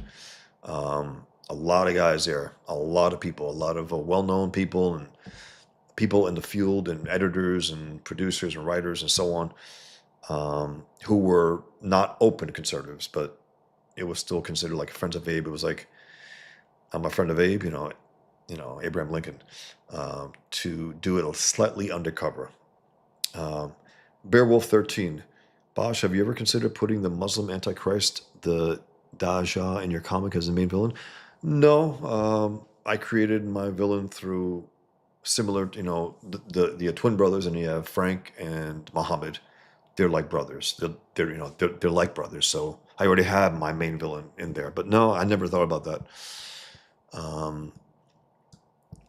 This story came out pretty organically, just thinking about myself, and I said, okay, if I split myself in two, what would that look like? If I became a born-again Muslim, what would that look like? A true believing Muslim, a jihadist, and so on. And that's where the story came from. And then I said, you know what? I'm going to have the Pigman story. How about if I echo the twins in the Pigman story as well? And so on and so on. Headless Bourgeois said to Robert Romano, I'm jealous. Breitbart was a force of nature. He was. Big guy too, passionate as hell. He knew the enemy well. He knew the enemy well, the communist enemy that has had its way with us for far too long. Thanks, Alpha. I appreciate it. Yeah, it's the war paint stickers. Robert Romano says he was talking about those meetings at the event. Totally changed my outlook. Breitbart would have loved Comicsgate. I think so. I really do. I know that he loved Pigman, which was awesome, and he was willing to say so in all caps. I love Pigman. I was like, holy shit. And he says, okay, what can you do? I said, well, I write my comic. He goes, can you write articles? And I said, sure. I said, I have. So I wrote articles for Big Hollywood. Then I clashed with John Nolte, one of the writers and editors. Clashed with him a number of times. He canceled 5 of my essays and cartoons. He thought they were too much. I had one essay called Islam versus Peace instead of Islam meets Peace. A whole like one-liners that I had about Islam. I thought they were funny. It made me laugh out loud. And he was like, no, no, no, no. And it's like, why not? You know? And then our final clash was when 2009, the Fort Hood massacre with that Muslim soldier in the U.S. military killed all those people. He and another guy, I forgot his name, but some asshole said, you know what? Let's wait till it was November 9th, or I think November 9th. I have in my head that was the case. Because let's just hold off, wait until after the holidays, and then, right. I was like, are you fucking kidding me? I called him out in the essay that he wrote, in the comments. I was told I shouldn't do that. I'm like, he shouldn't have done that. He should never have said, let's just hold off, guys, about this horrific truth that just happened. We're a Breitbart, we're a news source, but you know what? Let's hold off on this and wait till after the holidays. That was sickening. I was fucking pissed, called him out, talked to Breitbart. Breitbart didn't like that I called out publicly. I said, sorry, he did it publicly. I'm going to call him up. If he didn't do it publicly, fine. And then I would have went after him, privately and say, no, no, no, that's a terrible idea. He did it publicly. Called him up publicly, and Breitbart said, okay, look, buried under emails, but I'll get back to yours, and then we'll just talk it out. He was willing to basically say, you know what, that's fine. I love that. I love that about him. And then, I was going to the parties. I was going to the big events. Gary Sinise and all these other guys. The guy who sings. Anyway, so then it ended up, we never, resolved it. He ended up dying. I drew him the morning that I heard he died. And it was a silhouette drawing with just his hair and his fist, and it was called Fighter, with the dates of his birth and death. And Greg Gutfeld, who I went to the set of Red Eye, who we had, that guy can drink, man, at least at that time. We were drinking red wine, and it just kept coming. I was like, wow. I ended up in the green room for the Red Eye show that night. There was a few people there. It was me and someone I was with, and we were watching the entire show as it was shot. And then he contacted me about my Breitbart image. He loved it. He goes, can we auction it off on the show and give it to give the money to his wife and family? I said, of course, absolutely. I loved Andrew, and that was a tough gut punch in terms of the culture war, because you need a guy like that who doesn't give a fuck, to be misperceived by scum of the earth. No one has replaced him. No one has been able to, especially at Breitbart. That's for sure. Anyway.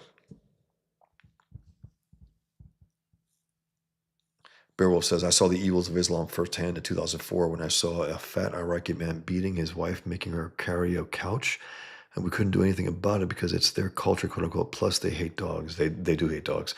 And they're getting to the point, guys, the only reason why they went after the mob cartoonists, it's not that it's completely, prohibited. Let's just say that, okay? But it's because they felt their bones are like, we just did 9/11, right? A few years later.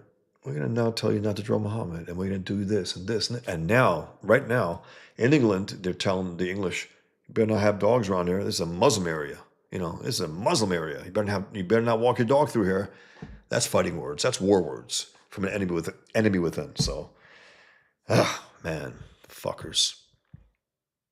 Grey Wolf, Nadal Hassan, that's right, was the rogue Muslim soldier at Fort Hood, Texas. Yep, Nadal Hassan, that's right. Piece of shit, and an ugly fuck too. An ugly rat bastard. Fat, out of shape. Of course, he was slothful. Headless Bourgeois said Red Eye was a great show. It was, man, it was. I was lucky to be there on set, and then I was lucky to be a guest actually when Tom Shalhoub was hosting. And after the attack. And he showed my cartoon on Twitter at the time when it was still Twitter and Facebook. And he wanted me on and he wanted to talk about it. So I did talk about it. I talked about that. I talked about the comic book legal defense fund. And they sold out free speech. They sold out me. They sold out the Muhammad cartoon contest. They sold it out all. I called them out on Breitbart also. And I had a small little drawing, copy of my drawing. And I said, can I show this on the air? And Tom Shalhoub and the others like, it was hilarious. You probably will be able to find it. Check it out. Um, Trevor says, the problem we have right now is there are very few places to gather comic readers to become familiar with new works. The current crop of conservatives ignore the impact of entertainment culture. They do to their detriment. The idiots. You got idiots like, I like Walsh. I like most stuff, but he's the kind of guy who probably says, oh, comics are stupid. It's like, you're stupid, dummy. You don't realize how important it is, especially to younger readers, especially when you have good stories that tell the truth about the world we live in, that fight evil, that are inspirational. That's important. But the dummy, probably would dismiss it all. It's really, really stupid. And then they make their shit movies and stuff. It's like, okay, guys, so you do want to take part of it, but you don't want to do good stuff? What the hell, man? I saw some of the Daily Wire stuff. Not that good, guys. Not that good. Could be a lot better. But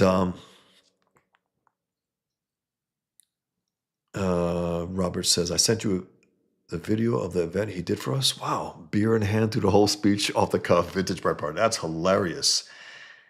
That's probably his undoing, too. I think he imbibed a little too much, not just beer, from what I understand. I hope that's not true, but I think it is. Plus, he was way too big for his size, just for his height. He was a big guy, but he was way too fat. Didn't take care of himself. That was one thing he should have understood, God damn it. We need a guy like that. We have so few of them.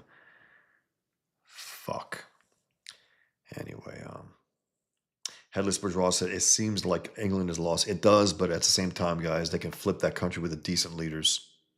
We are now at the point in the West where we have anti-civilization leftists who seize power, whether by stealing the elections or getting it through hook and crook, lying their asses off, lying to the populace, right?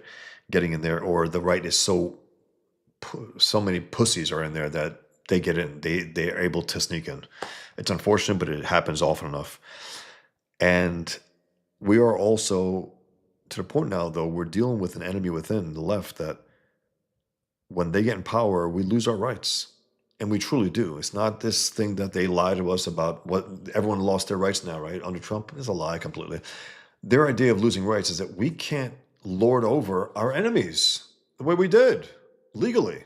We can't have our way with them. We can't send in 1,500 Americans into prison. We can't do that now. So therefore, we've lost our rights. That's their idea of losing rights. Man. So I don't think it's a loss forever. I think Tommy Robinson, guys like that, they still exist. They're still there. They're still fighting. I know he's in prison, but he'll be out this summer. And if I were him, I'd get the fuck out. I would come here and fight for England, because they'll keep putting him back in jail. You can't fight when you're in jail. You can't. So he has to get out of there until there's some decent leader. But fight for England while he's in America. He can do that. And I know people say, oh, he abandoned it. It's like, fuckers. They put him in jail. He's been in jail at least a few times so far. You can't fight when you're in jail. You're cut off from everything. So he's going to have to fight for it outside of England for a while. Has to. He can't be at their mercy anymore, because they will put him in jail for any pretext. Any pretext. These are scumbags, and they're playing for keeps, guys. We have an enemy within. This left is an enemy within. Nothing less than that. It's not that old, well, both sides, we're a plane. We have one left wing, one right wing. And no. They want to smash that into civilization. Like our Islamic enemies. Not much different in that way. They're all nihilists. Trevor says my pit bulls would like a word or two with the Muslim dog bigots.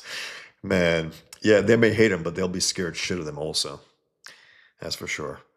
Headless Bourgeois says I saw that episode. I'm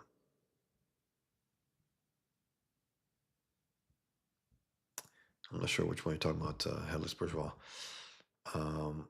Beowulf says we knew that Iraq was going to fall when we left because you were from Iraq, Beowulf. Wow. We knew that Iraq was going to fall when we left because the men we trained were all effeminate and cowardly. Damn, I've never seen a weaker group of people in my life, physically and emotionally. Ah, man, that's terrible, man.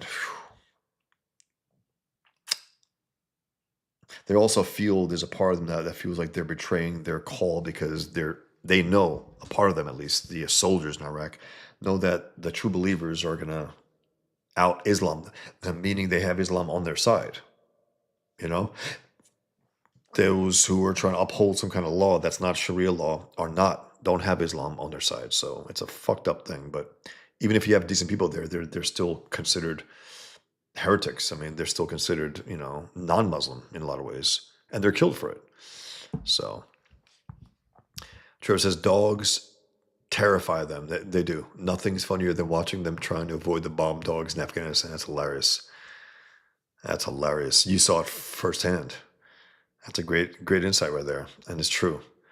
Grey Wolf says, true, Trevor Nelson, and it's sad that Western churches flat out demonize us artists. I've had so many preachers badmouth me over it. Ignorant fucks. Yeah, it's tragic, man, and it just, you got to dismiss them, really, as you just did. I mean, they are worthless. Beowulf says, Beowulf 13, the problem with most critics on the left and right is that they are way off base to even the normies. There's tons of films I love that critics hated. The Last Action Hero, for example. Yeah, man, that's always going to be the case. I mean, there's a movie that I rewatched again called The Last 3 Days, guys. And maybe you didn't hear about it. Maybe you did. Maybe you watched it. It's great. And it's Russell Crowe. And it's a situation where a guy has to he has to become someone else in order to do this impossible thing. Has to. And I think it got dismissed as, oh, that's improbable. And it's like, yeah, sure. Take the fucking movie, take the story, and go with it. And when you have an actor like Russell Crowe that damn good, you roll with it and say, okay, I buy it because he's delivering it incredibly well. And the situation is dire, and he has no choice in the matter. The next 3 days, guys, check it out. It's really good. It was dismissed completely. And they will bury good stuff, guys, because they don't hit the mark for whatever their standards are. As if they have any standards. Most of them are communists anyway. So it doesn't have a communist message. They dismiss it. Also, one thing, Ethan says he likes Daredevil. I like Daredevil. The Disney Plus. I hated the episode with the Miss Marvel bullshit. It's good. And Zero's saying it sucks, it's woke, it's bullshit. That's a lie. It's hardcore. It's good. It's a continuation, more or less, in tone of the Netflix one. It's not it exactly, clearly, but it is good. It's worth watching. It's worth watching. So it's a lie, and people say, "Oh, it sucks." It doesn't suck at all. At all. It's good. It's good. Trevor says, leftists like to capitalize on unearned guilt to gain power and never accept their terms. Never. That's the whole thing. You can never, ever concede anything to them. They're scum. I mean, every single last true believer. You got the idiots they're useful idiots who are, that's what they are. But the true believers are scum. Nothing less than that. They're enemies. They are our enemies. Beowulf says, SCWs are on the left and right, and it's a shame. See, I don't buy that woke right thing. I don't, Beowulf. I think they're pussies. I don't think they're woke. Because, guys, we got to keep it together here. The woke are leftists. You don't have the left right. To say the woke right is to say the left right. No, the weak right. Absolutely. And they're pussies. A lot of them are. They're not. Woke is leftism. When they say woke is dead, it's like, you're stupid. Woke will be here as long as leftism is here. In some form or other, they're going to find a way to sneak it in under a different form, whatever, but it's leftism. And you got to recognize those forms. All that shit from National Socialism to fascism to communism, all the same shit, guys. All the same shit at the core, and that's all you need to know. So I don't. I just missed the idea about the woke right. That's James Lindsay, who again him and this Constantine Kissen. That I can't stand him. I really can't. Triggered. Those guys are the most triggered out of anyone, far more than their guests. They're weak. Him and that guy, that clown. They look like the Aardvark cartoons, whatever you call them, Aardman. Um, they talk about the woke right, woke right, woke right. Nah, what it is this. These guys find themselves on the right because they've been rejected by the left on one thing or two that they did disagreed. So they find themselves exiled, right? So they're like, fuck, we're relegated to being on the right. Ugh, I hate the right. All right, I guess I got to make a living, so I got to get something. So, okay, I'll be on the right, but if you guys make one move that I don't agree with, I'm going to call you woke right. That's what I think is at play here. I think he's an asshole, James Lindsay. Absolute asshole. He has no inkling on how to persuade people. He's an asshole. He tries to bludgeon you all over the head, insult you, and is like, to hell with you. I mean, you're out. You suck. So whatever value he has, he buries under his shit attitude. And very arrogant too. It's like kissing the right. He was complaining today. I said, your show sucks. What are you talking about? Don't pretend that. I thought the right media would be good. It's like your show sucks, bro. Don't pretend it doesn't. So, Trevor says critics are too up their own intellectual asses. Absolutely, they can't just go to a movie to be entertained. They need a message. They do. They have to see themselves on that screen in some fashion or other. And it's not that kind of bullshit that they talk about where I see my skin. No, they see their communism on screen. That's what it comes down to, guys. Because in the end, all these groups, these varied groups from BLM to feminists to the gay movement to LGBT bullshit, they're all communists. They only support gay communists, black communists, and female communists. That's all they do. It's not, have the feminists ever celebrated Ayn Rand? Ever? Never. She's explicitly anti-communist, so therefore she's out as a woman. Gays who are not on the left, never celebrated by the LGBT rainbow communist flag. BLM, communist blacks. If you're not a communist black, you're not going to be celebrated. Have they ever celebrated Thomas Sowell? No, never will. So.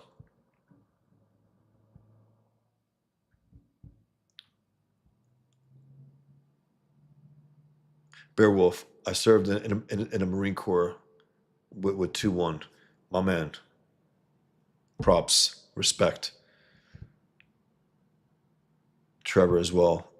He served in our military. Trevor says, I feel you. In Afghanistan, you were so hand-tied over their sensitivity that you couldn't effectively act. Terrible, man. Just terrible. Beowulf says, Trevor, I listened thinking we were going to go to Afghanistan, but ended up in Iraq, in Fallujah, a country we should never have been in. That's the thing, and this is my take. And I've been, I've had people dismiss me and, oh, that's bullshit. I think it's true. Bush is an idiot. Bush was also born again, Christian. He felt he was terrible, drugs and all that. Yeah, sure, whatever. So he had to overdo it. So he had to be over religious to the point where he looked at the landscape in the Islamic world after 9/11, and instead of saying, okay, the main enemies are Iran and Saudi Arabia. They're the biggest sponsors of jihad. We have to do something about them. We got to make them pay. Whatever that looks like. You can use your imagination, make them pay. Make them stop funding terrorism and jihad terrorism in particular, clearly. Instead, he looked around and said, yeah, we have to do something with Afghanistan, or else Americans wouldn't let us not do that. We have to do something. So let's just bomb the mountains and let them get away, which is what they did. And again, he disrespected our soldiers who were enlisted with great passion to destroy this enemy because they knew that they could if they were unleashed. They were never unleashed. We got pussies in power from Bush on down across the board in our politics. So Bush is looking around. He's like, robes, religious men, leaders, they all wear robes. Oh, that guy doesn't wear robes. That guy in Iraq wears a suit and he only has a mustache. He looks like a commie, like a gangster. He wears glasses sometimes, doesn't look like a Muslim, and his neighbors hate him. He went after Iran for like a decade. They were at war, and the Saudis hate them. And you know what? We got it. We got our guy, and we don't piss off the real religious ones. I know it sounds retarded, but that's what happened. That's what happened. It's a fact. We can argue about that. We can. I believe it's that dumb. I believe that's why we went there. No, because it didn't make sense otherwise. It's like it has to be that stupid. Um, Robert Romano says the problem in our comfortable modern society is we have no real experience at war. That's true. With real danger, typical for America until it hits us over the head, and then we single-mindedly mobilize. Absolutely true. We are not prepped for this. We're not made for this. We're not built for this, unfortunately. Beowulf says, I thought the final episode of Daredevil was decent. Me too, Beowulf. It was good. It was a good series. It was one that and Andor in terms of the quality of what Disney Plus offers. Andor, slow burn, a little boring, and I can't stand that lead. I think he sucks. He's a shit actor with no charisma. He looks like shit too. And he has a bad voice. And, he's like, you got a problem? It's like, you got, a Spanish guy in charge of the Star Wars thing. It's weird. And then he has a British mother. But anyway, that's a whole different thing. But that other guy, Lumen, the name of the character. Now that's a character worth watching. He was the best part of Andor. So you got Daredevil and Andor, to me, top quality, best things that I think Disney Plus has done. And they have to recognize that and keep going that route, dummies. Stop making shit, make good stuff. Beowulf 13 says, infiltrators, kind of like Average July, they've always been leftist but pander to the right. I guess that's what I mean by SJWs on the right, but they've always been faux conservative. Yeah, for sure. I hear you. I just don't like the woke right thing because, again, woke, I hated when the right kept saying woke. I was like, guys, these are leftists. Stop giving them an out. Stop giving them an out because they're going to eventually try to smear you with that, which they eventually have done with Lindsay and Kissen. And they're trying to make this, again, these guys are leftists in their former soul. They are. Lindsay and the other guy, Kissen. That's what they are. And they resent the fact that they're stuck with these schlubs on the right. Like, ugh, I'm stuck with these guys, but I'm going to keep them in check. Okay, I'm going to tell them they're woke right, and they'll probably be afraid and stop doing what they're doing. That's what they think, at least. No, dummies, you guys suck. Whatever value you have, your attitudes are pathetic and presumptuous. They fancy themselves like, smarter. They're not. They're not. Because if Lindsay was smart, he would realize, I'm an asshole. Holy shit. I'm an annoying fuck. I have to present my ideas far more attractively than I had been. But he's not, so he'll just continue. Beowulf says, I think we went to Iraq because we wanted Iran to jump. We've been wanting a piece of Iran for decades now, and he used us as bait. That's a thing, Beowulf. I will push back against that as well about this Iran thing, because the dumb fuck, Tucker Carlson and others, people keep wanting war with Iran. They want war with Iran. It's like, bitch, Iran wants war with us. Iran has murdered Americans, kidnapped Americans. They scream death to America. They want to take out Israel and us if they could. We can't let them get nukes. We can't. They got true believers in there. You got the mullahs in there. So this idea that, others besides Iran, even if others do want war, Iran wants war. We can't overlook that aspect. And this idea also, even if that's so, Beowulf, that to make Iran jump, go after Iran then. They haven't paid for kidnapping our people. They haven't paid for killing thousands of us, from the Marines, 1983, to those in Iraq who, you found out the fact that they were paying to kill Americans. They couldn't wait because they were close by. We can kill Americans now. They get off on things like that. They haven't paid for that. So they should pay for that. And they should have paid for that long ago. But people think, well, since they haven't paid for it, they got to pay for that. Saudis had to pay for their crimes also, and China for COVID. Until they pay for it, guys, we are in real trouble here. And by pay, you can use your imagination, whatever. In any way possible, make them hurt, make them pay a price, a world historical price. You have to. Robert Romano says, I supported the war effort, but I regret it. I don't think we improved the situation. Well, there's no the situations to stop them from killing us. We didn't do that. That wasn't the war motive from our politicians. Our soldiers were there. They couldn't wait to kill them and stop them, right? And jihad. They couldn't wait to do that. Okay, these fuckers are going to learn never to fuck with us again. That was our soldiers' intent. Our politicians, on the other hand, they didn't unleash them. And that's why you got idiots saying, we were at war for 20 years. Look what happened. Nothing. No, we weren't at war for 20 years. If we were at war, it would have been over before we knew it. Meaning, if we unleashed our soldiers, the war would be over before it starts almost. It's not 20 years of fighting. It was 20 years of not unleashing our soldiers, 20 years of not fighting, 20 years of kissing Islam's ass, 20 years of all this bullshit. That's what it was. And they gave war a bad name. And that's why people today, they're allergic to war. It's like, war is good when you get hit by a savage. When there's an act of war, you can respond with double the hit against them. You have that right to do that, moral right to do that, and you can do it righteously. They never did that. They never allowed that. We have to sit here and have this enemy undefeated and worry about what they're going to do because of our cowards in power. Robert Romano says, it was naivety on my part, and a lot of good men died. I regret it. I don't regret supporting a war that would end this threat. Giving a purpose to it, having our soldiers live up to their purpose. But what they did is terrible. What our government allowed to happen. Our government allowed the savage Afghanis and Iraqis to stab our soldiers literally in the back at these ceremonies where they were, close to them. So they found, they were easy pickings at that point. This is unacceptable. And you have pieces of shit, generals, who literally said, we have to hug it out when there's a problem like that. No, you got to kill those who backstab your soldiers. What are you talking about? Hug it out. Yeah, she said that. Trevor says, you didn't miss anything. We were too busy handing out care packages and destroying enemy combat effectiveness. My God.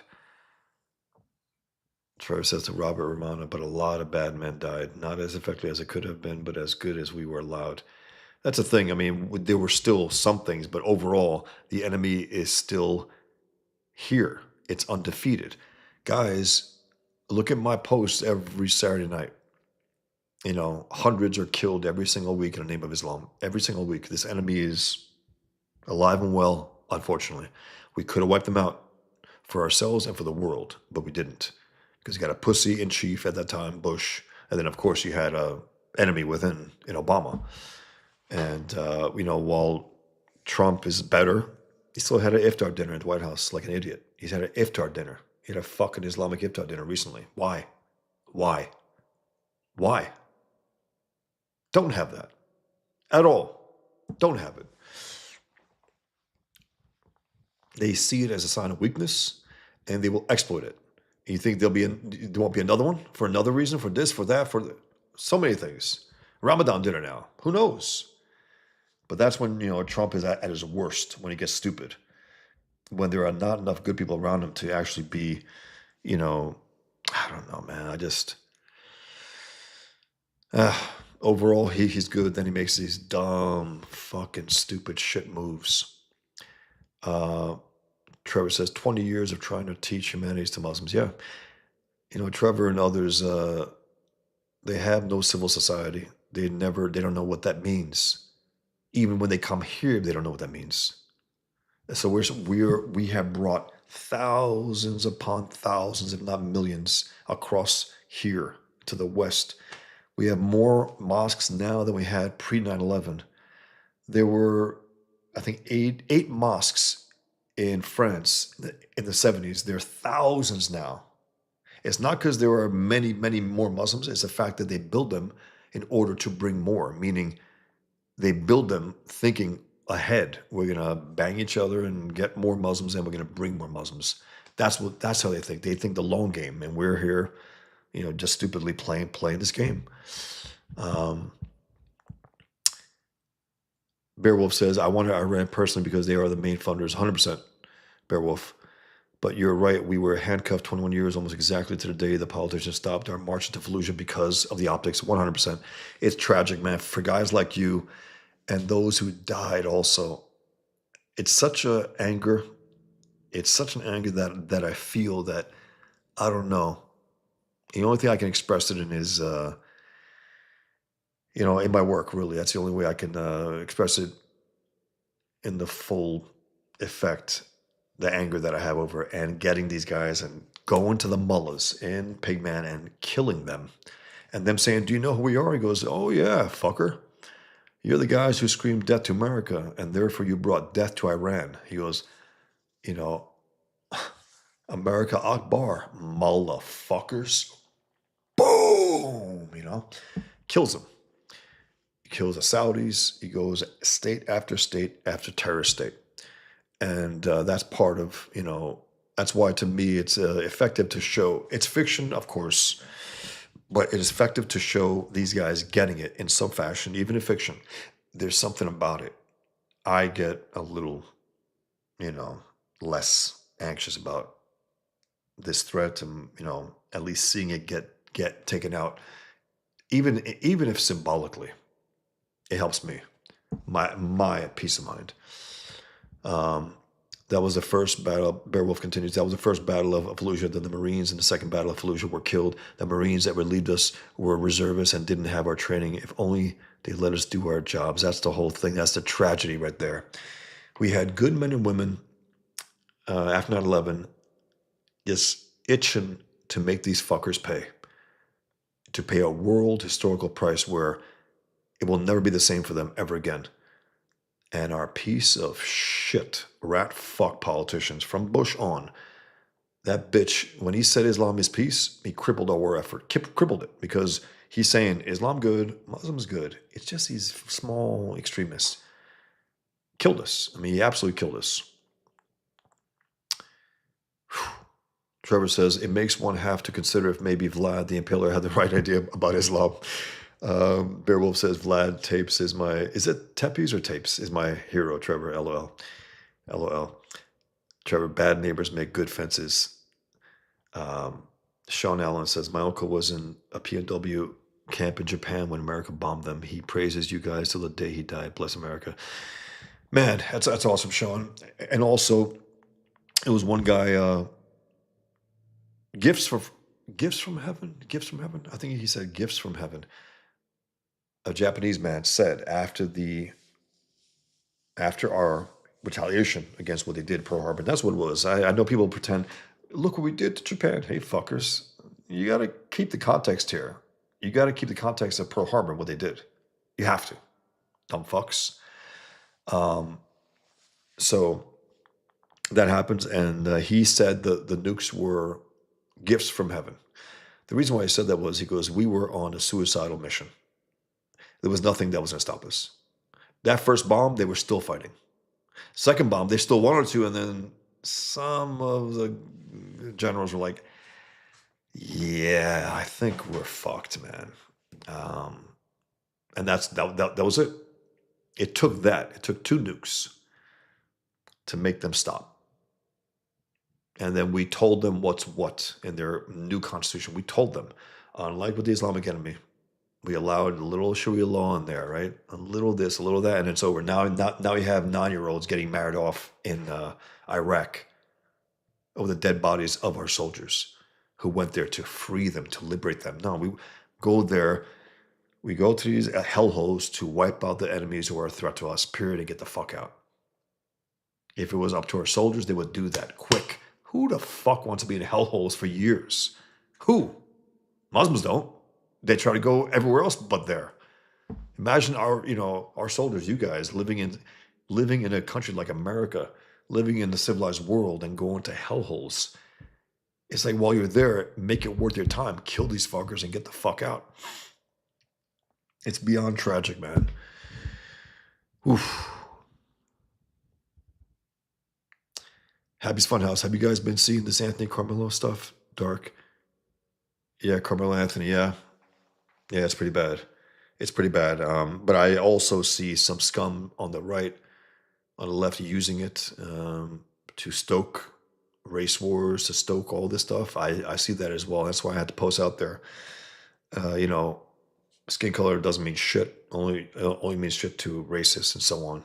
Just gotta fight that stuff, man. We can't fall to that, guys. There's some bad blacks who are rat fuck racists who are playing a dirty game. Absolutely, all of them. That's a lie.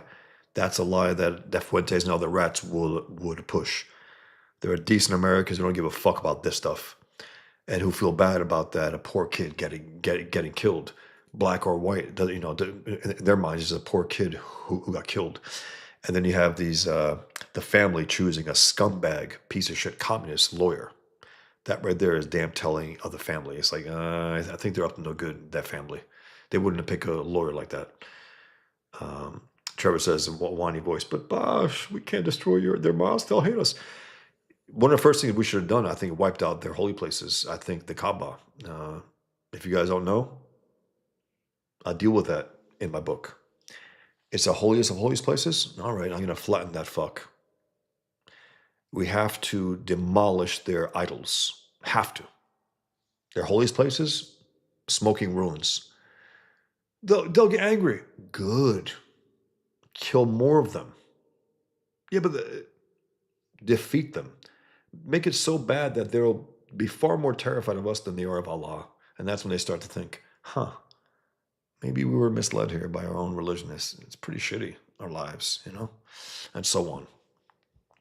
You don't entertain their illusions. You condemn their religion and say you're part of something evil. I don't give a fuck if even you guys are decent. Whatever of you are decent, you're part of evil. You are subjects of evil. And we have to stop you for our own benefit and ultimately for yours as well. Yeah, that's right, Beowulf. Beowulf 13 says Japan would have fought for a couple more years if we didn't, 100%, if we didn't nuke them. Now Japan is one of our greatest allies. They are. And they're a civilized country, and they're something about that country, I don't know. It appeals to me just on a visual level. Japan, Italy, Israel. Those are three places I would like to get to one day. I don't know when, but one day. Something very, very different from the other. And would love to go. Yep, his attorney tried to race bait. He sure did. He's a piece of shit. He's Al Sharpton wannabe. Sean Allen says they planted bamboo seeds in his flesh. It was grown all through his guts. So cruel. My God. That's horrific. The torture. They were vicious, man. Trevor says, how many nukes to make them quit sending all the shitty anime? The good stuff could stay. Hilarious. Flutterbat says, and the murderous bastard gets to walk away like nothing happened, all because he has a black skin. It makes me so mad. I get sick to my stomach. It's terrible, man. And that kid's no damn good. If you were, guys, ask yourselves, why hasn't he been interviewed yet? Why hasn't he been up there to try to tell his story? Because the handlers know he's a piece of shit. From his lawyer to his mother, father, to his friends, they know he's a piece of shit. They know that he will hurt him and them far worse if he opens his mouth. He's a piece of shit with zero remorse. Zero. Trevor says, deal with their holy places, and they've dealt with like they dealt with everyone else's. 100%. Hey, they took down our towers, at least the Kaaba. You know, in Pigman, you guys will see in this issue, Pigman #1, you'll see what happens when they take down one of our, you know, icons. As I put it in there, an icon for an icon. An icon for an icon. You'll see. Happy's Funhouse said, did you see Austin Metcalf's dad get kicked out of Carmelo's Press? I did. And they treat him like shit. Now, his father fucked up. He went out there. I forgive him. Shut the fuck up. Don't forgive anything. The guy just murdered your son. You're not Jesus. Stop. Stop. Bullshit. And then he went to the, I guess, hearing, whatever, and to the court case. I don't know what it was. It was the press conference. And they said he should have been there. Respect. It's like, fuck you, rats. This fucker murdered his son. At least he can give him the right to do whatever the fuck he wants outside of hurting others. Let him be there. That's it. You have no right to you know, deny him that. Pieces of shit. They're itching to make this race. The media's itching to make it into a race war of some kind. They are. That's their job. They're dirty scum.